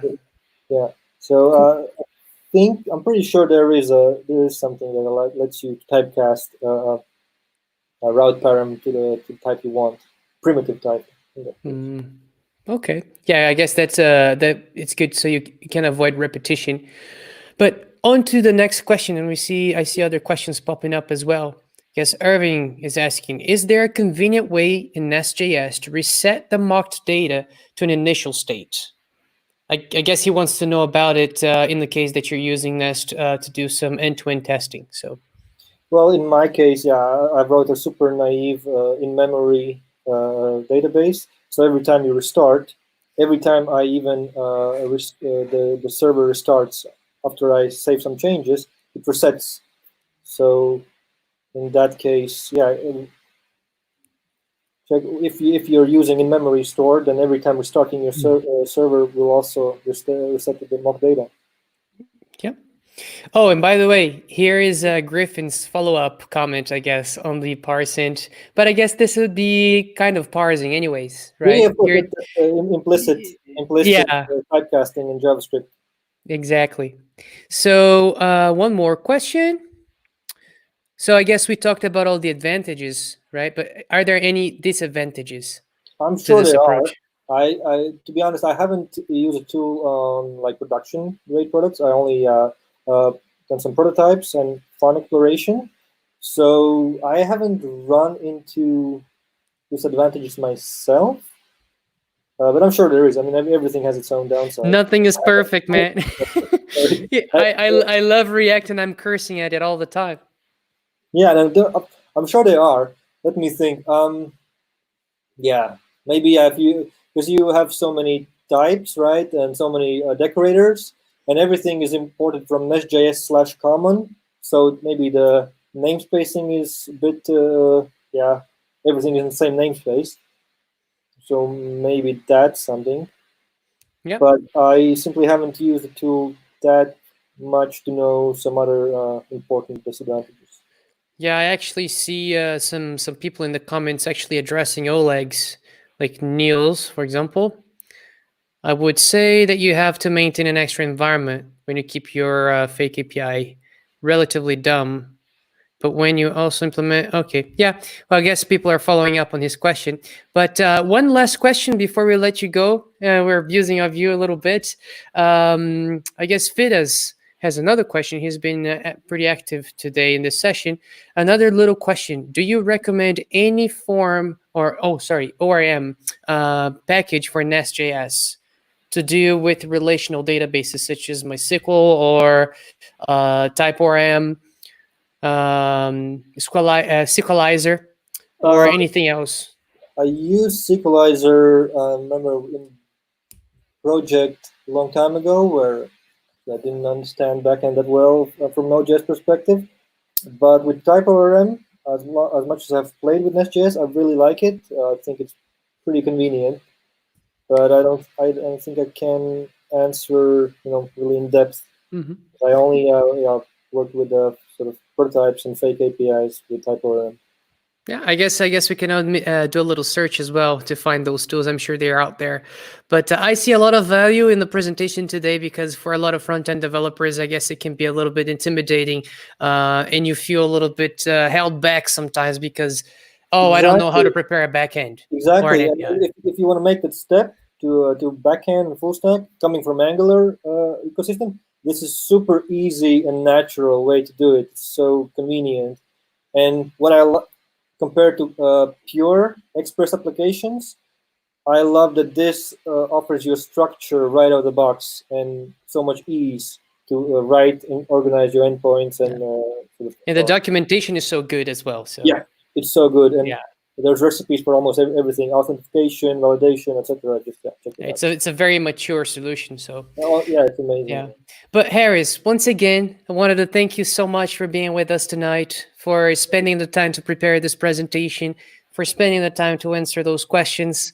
And I'm pretty sure that other people are going to be watching this if they missed it live, but this is going to be made available to them. But anyways, thank you so much for being with us. Thanks, guys. Yeah, thank you for having me, and good luck. See you some other time. Bye-bye. Bye. All right, on to our last speaker of the night. I'm going to bring her up real quick. Welcome, Lamis. Hi, how are you? Pretty good. It's good to have you here with us today. Thank you. Yeah, so for those of you who don't know Lamis, and I hope I'm saying your name correctly, Lamis is a software engineer, a senior software engineer and technical lead at Vermag. And I guess that we haven't really heard from her speaking on stage yet, but she did submit a call for papers in the last Frontend Love, or actually for the Frontend Love 2020. Unfortunately, we are having those presentations done online because of the whole coronavirus stuff. But finally, we're able to get her on stage, so it is an honor to have her with us tonight. Now, Lemis, maybe you can tell the people maybe a little bit of what you've been doing and what you're currently involved with at work. Okay, so hello everybody. Hope you're doing well in hard times. As you said, I'm a senior software engineer based in Tunisia, and I've been into web development and Angular for many years now. I'm also involved in women empowerment communities, namely the Women Who Code Frontend and Women Who Code, if you know the community. I participated in many workshops, such as an NG Girls workshop also in Angular. Yeah, and aside, I do some mentorship, training, and content creation. Yeah, there you that's go. it. So this is perfect. We're very glad to be able to hear from you. Thank you. Yeah, and so I guess your talk today, the title of it is "Skip Calm and Embrace Real-Time Angular Components." So Yeah. I'm already anxious about it. So without delaying it anymore, maybe you want to share your screen so I can bring it up. Yeah. So this is it's already shared. Oh, there you go. Now I see it. Yeah, and we have the Right. infinity wall again. Yeah. So you're live, and the time is yours. Okay. So do you see my screens? Yes, it is there. My slides? There you go. Okay. So I already introduced myself, so I'll skip this part. And I picked out the real-time subject today to speak about. I think that real-time is an interesting topic to consider these days, and the demand for real-time functionalities is growing tremendously. That's why I said to myself, why not putting this in place in my Angular application? And I will walk you through this journey, my journey into WebSocket and RxJS. But let me first start by a little bit of background. I think you may all be familiar with the WebSocket protocol, which has landed with HTML5, and it's useful when you want to establish a bidirectional communication between your client and the server. So you want a communication in both directions, and you want also a low latency persistence communication that WebSocket is useful in such situations, and is a stateful communication protocol, unlike HTTP, which is stateless. So the full duplex channel between the client and the server is established after a successful handshake done over HTTP, and the handshake is kind of telling the server, hello, I want to speak a different language. Do you understand it? Do you agree? And when the server agrees, then a protocol upgrade in the browser, which is the 101 switching protocols. And starting from that point, the communication between the client and the server will be through WebSocket protocol. Let's say this is how WebSocket works in a nutshell. And WebSockets have been there long enough also to enjoy the excellent support around the browsers. And this is the protocol I am using in order to push updates to my web application or my Angular application. And the question now is how you can handle these real-time changes in your Angular application. I want my application to react instantly to changes. My Angular component should be very reactive to show the updates without having to trigger any kind of event or to hit a refresh button. And this is the heart of my talk today. So let's think of it in an abstract way and imagine together how things should work. I will put some elements on the table, all the elements on the table. I will have a WebSocket server pushing the updates or different versions of the data over the time. We will have a UI component displaying these data, these real-time data to be more accurate. The DOM representation of this UI component. And as we're speaking about a stream of data over time, then we need obviously an asynchronous data structure to listen to those changes or updates and push them to the UI component, which will react by re-rendering. This is the whole picture right now. What technologies we're going to use, how to make this concrete. I break it down in 3 pieces or units as you want. We will need an asynchronous data structure, and for this, I'll be using RxJS as a reactive library. I will need also a unit for state tracking and screen update. Yeah, and this is as I'm working with Angular, I don't have to worry about this part because change detection is there in Angular, and from my point of view, it's one of the most powerful features of Angular, and it's evolving from one release to another. So this is where framework come in handy, and I don't have to worry about this part. Angular will detect the changes and will re-render the element, my view, when a change occur. So I don't have to worry about this part. And the last unit is the WebSocket management. For this, I had 2 options: whether to use plain JavaScript. As I said, WebSocket is available in the HTML specification, so you can find the WebSocket object in the browser and you can manipulate it and implement this functionality in your own. But I don't want to reinvent the wheel, and I want to save time.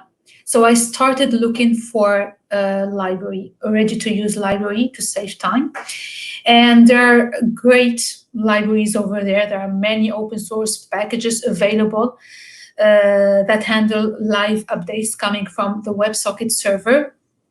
Some implement the protocol and leave the rest of the work to the developer, and the others are, if you want, built on the top of the protocol with many additional features. But again, here I don't recommend including a third-party dependency in your project every time you have a new feature to add, because this will increase your bundle size and though affect your performance somehow. And you will have to consider many parameters such as reliability, versions management, active support, maintainability, etc. So we should better pick something from the Angular ecosystem. And what you will be really glad to know is that RxJS ships with a special kind of subject, which is the WebSocket subject, to support this. And this really suits me because RxJS is a first-class citizen in Angular, so they are besties. I don't have to worry about, to include a third-party dependency. And I said to myself, okay, let's give it a try. So let's look closer in this subject and its capabilities. By definition, the RxJS WebSocket subject is a wrapper around the W3C comparable WebSocket object, and it allows to both send and receive messages through WebSocket connection. Okay, it's nothing but a regular WebSocket, a regular RxJS subject. And I see subjects in RxJS as observable and observers at the same time. You can subscribe to subjects in order to listen to incoming messages from the socket, and you can also send messages through the next method. So you can emit messages to your observers. And in order to use it, all that you have to do is calling the WebSocket factory function if available under the RxJS WebSocket package. This function takes as a parameter your WS endpoint, and you can use WSS for secure WebSocket, and it returns a ready-to-use subject that you can subscribe to in order to establish the connection with your endpoint. There is no connection before subscription, even though you instantiate this subject when the connection is established. And once the connection is established, you can start receiving messages and sending messages to the server, so in both directions. And to send messages, you just choose the next method. To receive them, you just register callbacks as you do regularly in your RxJS subjects. And once you're done, you just hit the complete method to unrelease the release the connection, and that's it. Just few steps, and you're done with your WebSocket configuration, if you want. And now, what architecture to adopt? It's highly advisable to isolate the WebSocket logic and all the WebSocket management and interactions in a service, in an Angular service. And this way you can inject it in any live component. And when I say live, I mean the component that's supposed to display live data or handle real-time data. So in your component, you just subscribe to it, or maybe you can move the subscription in a parent component. And that's it. And this is the recommended pattern. Enough chit chat. Let's see some code now. So at this level, you need to see something in order to follow up with me. So here I have,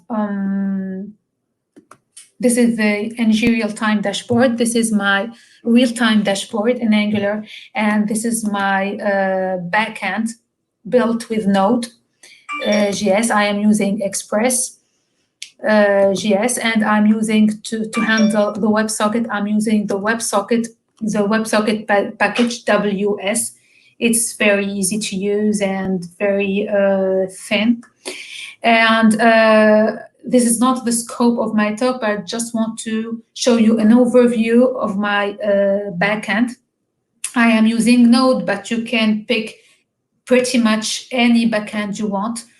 So as it is an event-driven protocol, you just provide what's the behavior needed after a specific event. Here, what you should do after the connection is established, what you should do after a message is received, what you should do after an error occurs or the connection is closed. So this is the overview of my backend.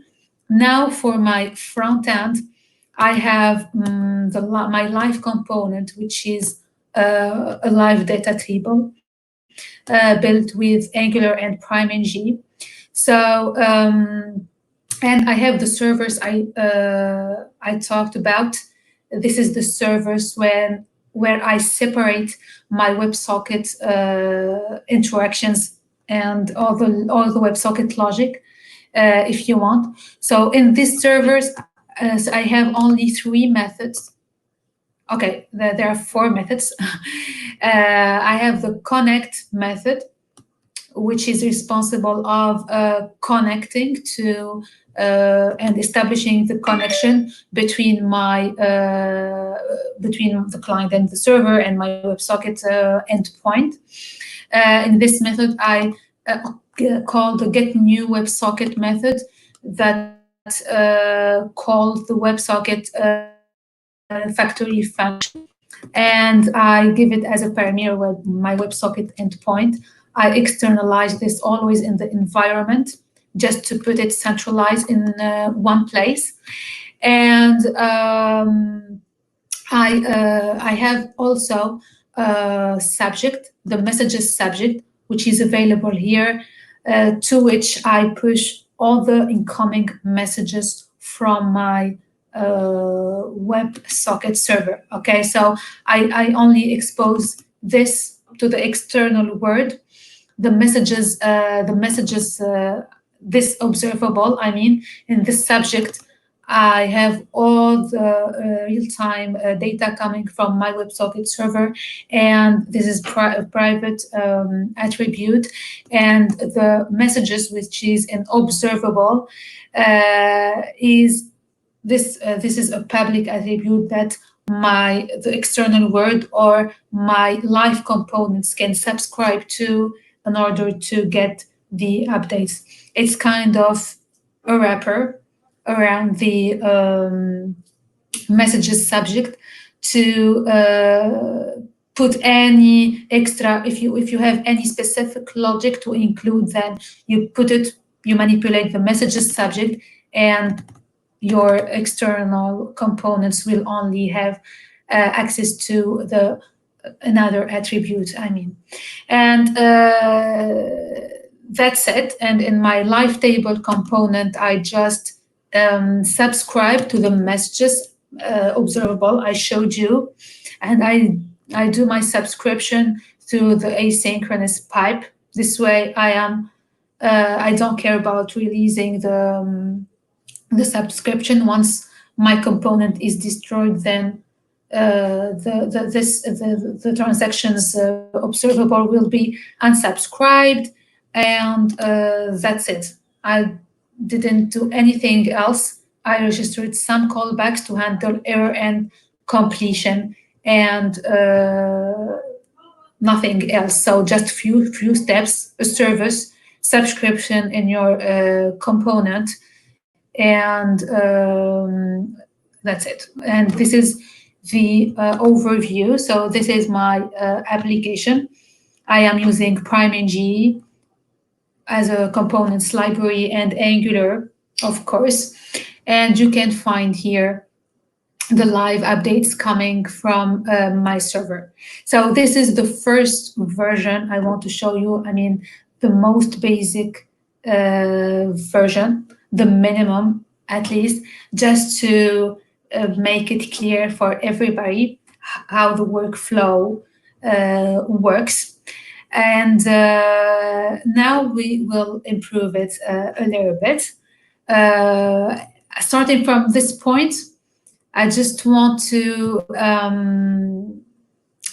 answer some questions that cross my mind, as does many subscribers mean different sockets connections? And okay, so as many subscribers can subscribe to the same subject, so does many subscribers mean different sockets connection? The answer is no. Even though you have many subscribers, RxJS WebSocket subject will only create the connection once to save resources. So if you have one instance of the WebSocket subjects, means you have systematically one socket connection, even though you have more than one subscriber. And this sounds good for me. Now, next question: the socket connection closes when a consumer unsubscribes. As there are many subscribers listening over the same channel, does the connection closes when one consumer unsubscribes? And the answer again is no. If a consumer unsubscribes, the connection is closed unless there are no more subscribers still listening. And this was good also. Are outgoing messages lost when the connection is down? The answer again is no. The outgoing messages are not lost, but they are buffered. RxJS provides for us a buffering mechanism to just make the developer, to just make the messages available once you restore the connection. What about error handling? So how can I handle errors coming from the server, and how can I push some errors if you have this behavior? As it's a regular subject in RxJS, so you can do things naturally through the error method available in the RxJS subject, or you can, this is for this direction for the client to the server direction. And if you want to handle errors coming from the server the other way around, then you just register callbacks and you handle those errors. Now, how much is it flexible? How much this RxJS subject or WebSocket subject, to be more accurate, is flexible or configurable? It's configurable through the WebSocket subject config, which is an object in which you can specify some customization. I'll explain it further. So you can, for example, you can intercept the life cycle of the WebSocket to provide specific or custom behavior. For example, you can intercept the opening of the connection to do something, the closure of the connection to do something, and there are many other events you can intercept. You can find the exhaustive list of this event in the documentation. There is a link below in my slide. So you can do this, you can achieve this by providing WebSocket subject config when calling the WebSocket. As you can see here, I call the WebSocket function and I pass as a parameter, not the endpoint, as I did in my last slide, but I pass to it the whole object, which contains the URL of your endpoint and other parameters. For example, you can find here the open observer function, which intercepts the opening of the connection to just log in the console connection established, but you can specify any custom behavior of your choice. Here I intercepted the closure of the connection. You can find the exhaustive list, as I said, in the RxJS documentation. And another cool thing also you can customize is the serialization and deserialization processes. You can provide your own serialization method and your own deserialization methods for messages coming in, out, client and the server. By default, if you don't put any customization, then the default method for serialization is json.stringify. Yeah, every message is stringified to be before it's sent to the server. And in the other way around, the messages are parsed through json.parse. But if this does not suit you or you have other structures of the data, then you can provide here any customization of this choice. Yeah, and this is cool because this makes the WebSocket subject very configurable. And now let's move to the very interesting question people keep asking about, which is how to handle reconnection. Is the reconnection mechanism handled in WebSocket, the WebSocket subject provided by RxJS or not? And here the answer is no. There is no support for reconnection mechanism. Neither do the WebSocket protocol in itself. The WebSocket protocol was not designed to handle reconnection. So when I started to work with the RxJS WebSocket subject, and my connection is closed for whatever reason, then the socket and all the channel is closed, and the WebSocket subject will no longer emit values, even if the connection is restored. And this is not the expected behavior in the real-time world, because I have to put in place a reconnection capability, okay? It's a must in the real-time world. And you can achieve this, you can implement this easily by your own in using the RxJS, and I will show you the solution I put in place in order to support this. So the trick is intercepting the closure of the connection, okay? So you have to intercept this event when the connection is closed for whatever reason.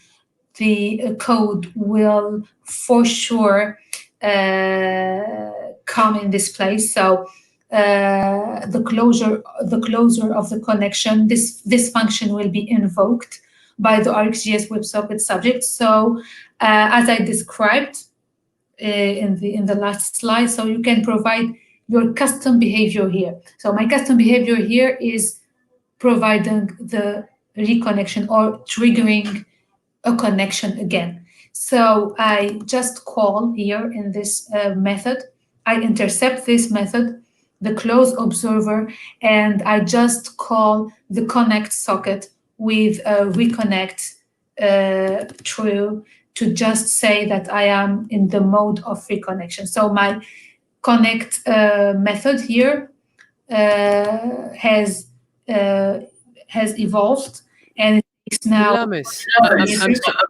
I'm sorry to interrupt you. I was just going to ask you, would it be okay for you to zoom in a little bit on your editor?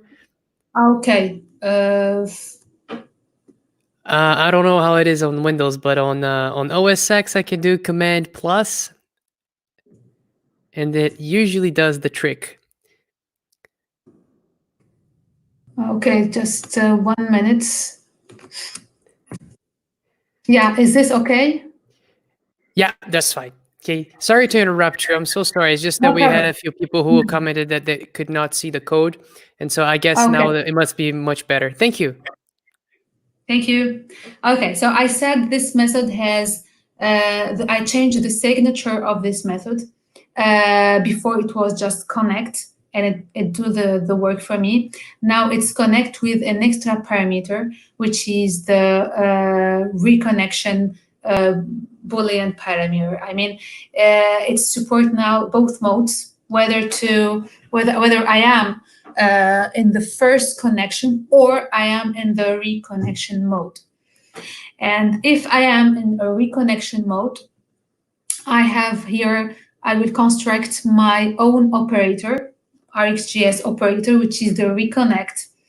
And in this operator, what I do is retrying the connection. I am using the retry when operator of RxJS to just retry this subject over and over again in a specific interval. I mean, I delay this in a connection interval. I do this every 2 seconds. Yeah, every 2 seconds I try to reconnect, but you can configure this parameter as you wish. And here I just try to retry this subject, and I'm using, of course, a timer. As I told you, every 2 seconds I try to reconnect, and that's it. And this method is called in the closure of the observer. Okay, so I call this method from 2 parts, if you want. whether it's in the closure of the connection, so I am in the reconnection mode, or in my component when I am at the first connection mode. And this will trigger the connection and restore for me the connection if it's completed. And I will show you how this looks like in the browser.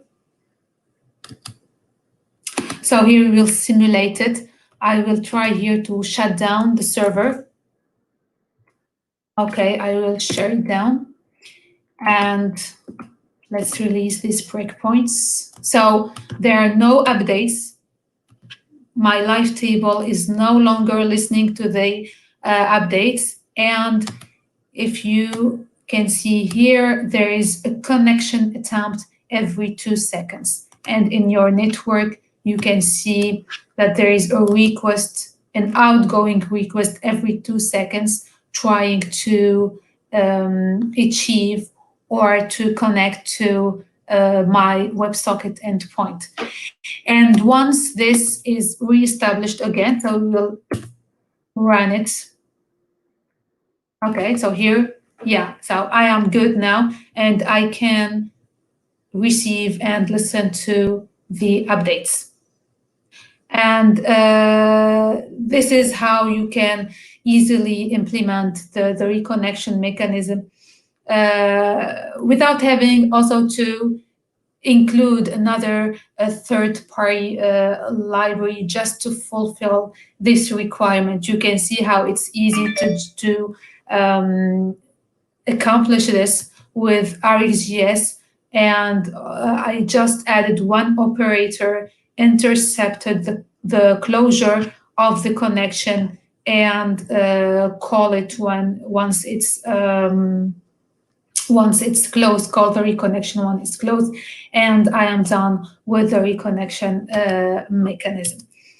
That's it. So let's move to the last cool feature I found. Oops, I have something wrong. So here, let's move to another, to the last feature, which is the multiplexing that I want to talk about. So in real time, Word, you may have many live components, and those live components have separate WebSocket services in the backend. So they are related to separate services with different WebSocket endpoints, maybe running on separate machines with only the GUI combining them together. So it would make sense to have a separate connection for each component, and to create a separate WebSocket subject for each component. Don't do this. Don't do this. This is very resource expensive, and it will harm your performance. A common pattern is to provide a gateway. So you have here a gateway that acts as a gateway for the other services. So it can route the requests to the adequate service, and you only build the connection once. So you only build the connection with the gateway, which will then route this the demands or the request to the other services. And this is what the multiplex method in the RxJS do. So the multiplex method takes 3 parameters. The first 2 are subscription and unsubscription messages. So you can manipulate the services in a different way. I mean, you can send the subscription message will be sent in every subscription. The unsubscription method will respectively be sent in every unsubscription. This way, it's kind of a hint to the server to just help the server decide to which servers it will route the request. And for the unsubscription also, it's the same things. And the third parameter is explored or consumed in the client layer. Okay, so when, for example, here, this observable, which is the alerts dollar, will only receive messages of type alerts. So when I have another observable, I can put which type I want to listen to. Okay, and then the RxJS WebSocket subject will only dispatch the messages of this type. Okay, so you can still have the ability to manipulate streams as if they were coming from a different socket service. Yeah, but in reality, you have only one WebSocket service gateway. Yeah, so this way you can manipulate different services through the gateway, and this is a good solution also for the event typing. As you know, WebSockets protocol lacks by design the ability to type events. But through this method, through the multiplexing, you can get around this and just send those messages as an ID to help the server decide which events to trigger, which service to call, and to differentiate, to also consume these messages separately in your client-side layer. Yeah, so this is another cool feature of the RxJS WebSocket subject to solve this use case. And I will end up by some performance tips. So it's highly advisable to put your change detection strategy to on push, okay, as we are updating the view every interval, maybe 2 seconds, maybe 3 seconds, I don't know, but if it's updated frequently, then it's to gain in performance, it's highly advisable to change the change detection strategy of your component to on push. And you can also use the track by if you are using some ng4, if your real-time updates or logic is wrapped in ng4 or something. So you can use the track by. You can consider state management also. I have a version in Git using ngrx. It's ng real-time ngrx, I think. I will put the links later. And I put in it the ngrx solution or the state management solution, how I isolated the services logic in my effects, and I only dispatch the actions in my components. So if you have a huge application, then consider state management. You can also consider lazy loading, of course, when working with Angular to gain in performance. That's it. Those are some resources to read. There are many interesting resources here in Medium or other GitHub projects. And thank you and stay safe. That's it for today. Amazing presentation. Thank you so much, Lamis.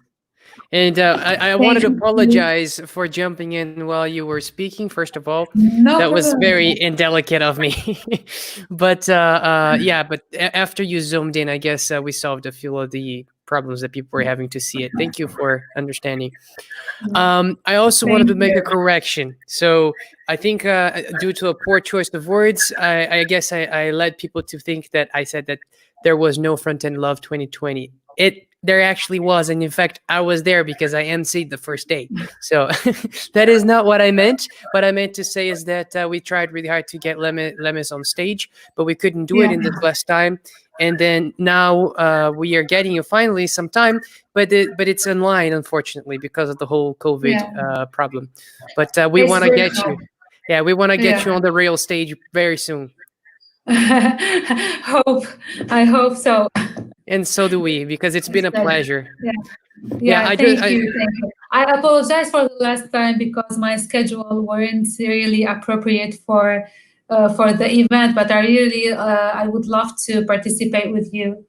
And we are going to love to have you. I'm not even going to say we would, because I know that this is going to happen at some point. So we will love to have you over in Amsterdam. Thank you. Yeah, I just wanted to give people some time to see if there are some questions will pop up. But in the meantime, we did have a lot of positive reactions, I guess, to your presentation. Thank you. Yeah, and I was surprised as well. I really liked the performance tips that you gave at the end. A lot of that stuff carries on to other frameworks as well. You know, with the lazy loading, because I'm not an Angular developer myself, but I could see some of the things that are transferred over. So, oh, wait a minute. We do have a question. Okay. Here we go. Firaz, question. Is there any way to attach custom headers to WebSocket requests like we can do with HTTP, since with RxJS, there isn't this option? Maybe Stomp.js, I don't know. Yeah, a Stomp.js is different. Stomp.js is a protocol. I mean, it's built on the top of the protocol Stomp, and it's well used when people use messaging services or frameworks like I forgot. I forgot the name. When people use those frameworks like RabbitMQ messaging frameworks, like RabbitMQ, for example. So those messages need to be some kind of broker mechanism, and this is not supported by the WebSocket protocol. So they do a protocol upgrade and they use the Stomp.js in order to achieve this. But with WebSocket, there are no headers, okay? And this is an advantage in itself, because this is why it's a low latency protocol. It's communicating, we communicate with the server with 2 bytes frames, okay? So actually, because there is no headers like those HTTP carry, and this makes it a little bit slow. Okay, so with the WebSocket, no, but with Stomp.js, you can give it a try. Okay, yes. But only using a messaging server like RabbitMQ or any other equivalent. Yeah, I guess we're talking about 2 different things, because WebSocket is a completely different monster when compared to a Stomp. Yeah, but cool. Yeah. It was a good question. Good to get the misconception out of the way. Wait a minute. Let me just bring this question back. RxJS, if I'm not mistaken, this is how you do event sourcing in the front end, right? Event sourcing. Yeah, like you know how you have event-driven architecture in the backend, for example, with Kafka and RabbitMQ. I guess Rx is the way you do that in the front end with Angular, right? Which is very nice. I'm not an Angular developer myself, but I find this very, very interesting. Here we go. One more question. What are the benefits of using RxJS WebSockets instead of Vanilla.js WebSockets? Ooh, okay. This is also coming from a non-Angular developer, so we all have those questions. Sorry if they are a little bit shallow. So no problem. Okay, so it's first of all, it makes you able to save time. Second thing, it's for the WebSocket in RxJS, it's totally reactive. Okay, so you have a reactive support out of the box. You can make your implementation seems very reactive, and it manages the subscription for you, the observers, the observable, all this stuff. Okay, so this is a very big advantage from my point of view. Great. Yeah. Instead, Good. Yeah. Yeah. I don't see any more questions popping in, but maybe I can just take the time then to really thank you, Lemis, for taking the time to prepare your presentation, to be with us today. I know that there is a lot of work and preparation that goes into those types of presentations, and you also did some live coding, which is very impressive as well. No bloopers. Didn't see anything blowing up. Usually things don't work when you're trying to do it in front of people, right? Okay, I guess one last question. I guess it's a follow-up question. Same guy who asked before. I'm sorry that I'm unable to read your name, unfortunately. What about that? Yeah, what about performance? Yeah, it's look. With performance, you mean when you use RxJS instead of vanilla JavaScript? It's related to the other question. Okay, with RxJS WebSocket are a wrapper around the WebSocket subject available in the browser. Okay, when you read the code, you find that there are some adjustments, some features related to the RxJS library and others to the WebSocket logic in itself, but this is not, I mean, this will not harm your performance in any, will not harm your performance, but when you use vanilla JavaScript without including any third-party library, it's obvious that you will get a more performant application. I mean, but I don't think that the difference is huge. Okay, when you want to just you can test it with some performance tools here available even online, and you will not find a very big difference when using the RxJS library. But it all depends. It all depends in which situation. Are you using Angular? Are you using other framework library? Are you just using plain JavaScript and just a web application? So it all depends on your application, on your front-end application, the tools behind the technologies you are using also.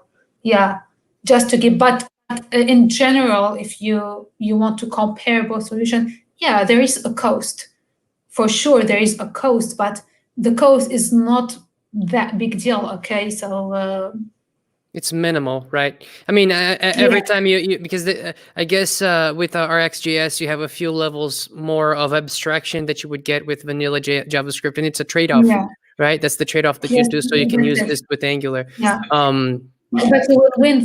Of course, you will win the reactive. You will win the reactive behavior. You will win the management of this reactive behavior for you, the management of subscription, etc. And as we are working in CBA, for example, in Angular, it's component-based architecture, so it's modular, and you can find this very useful in these kind of situations. Okay, it's not one page or one component. We are speaking about the whole logic. That's it. Yep. Yeah, and I guess performance also depends on how well people use the patterns that you showed us today, right? You gave us a very good example of what you should not be doing with WebSockets, right? When you connect your components straight to the you have a connection per component, right? Basically, which is very costly. Yeah. Cool. Yeah, I mean, the same guy that asked this question, he made another follow-up question asking if RxJS WebSocket can be used outside of Angular. I'm not sure. So I think this is an Angular thing. No, you can use it with any framework, with any front framework. Yes. Oh, nice. RxJS WebSockets are not related only to Angular. There you go. So that's a good news. You can use it in your Vue or React or wherever you want. It's an RxJS library independent, but it's part of the Angular ecosystem because Angular references it as a dependency. So that's why I said they are besties if you want. But yeah, but you can use it outside of Angular, of course. You can. I try. Suggest to give it a try. I'm gonna give it a try myself. Anyways, Lemis, once again, I guess the questions are over now because we're going a little bit over time. But thank you so much for being with us tonight. Yeah, it was very nice.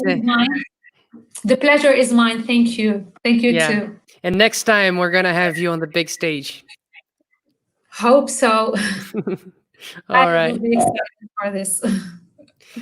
Okay, so with that, I would like to thank all of you guys for attending our meetup today and for all your questions and all your comments. We really appreciate you. We try to address every single comment and every single question that we get. If we didn't address yours for whatever reason, I am sorry. But we try to do our best. And please keep tuned for the next one. We're doing this weekly, and we have a lot of nice things to show you guys next week as well. So good night, everybody.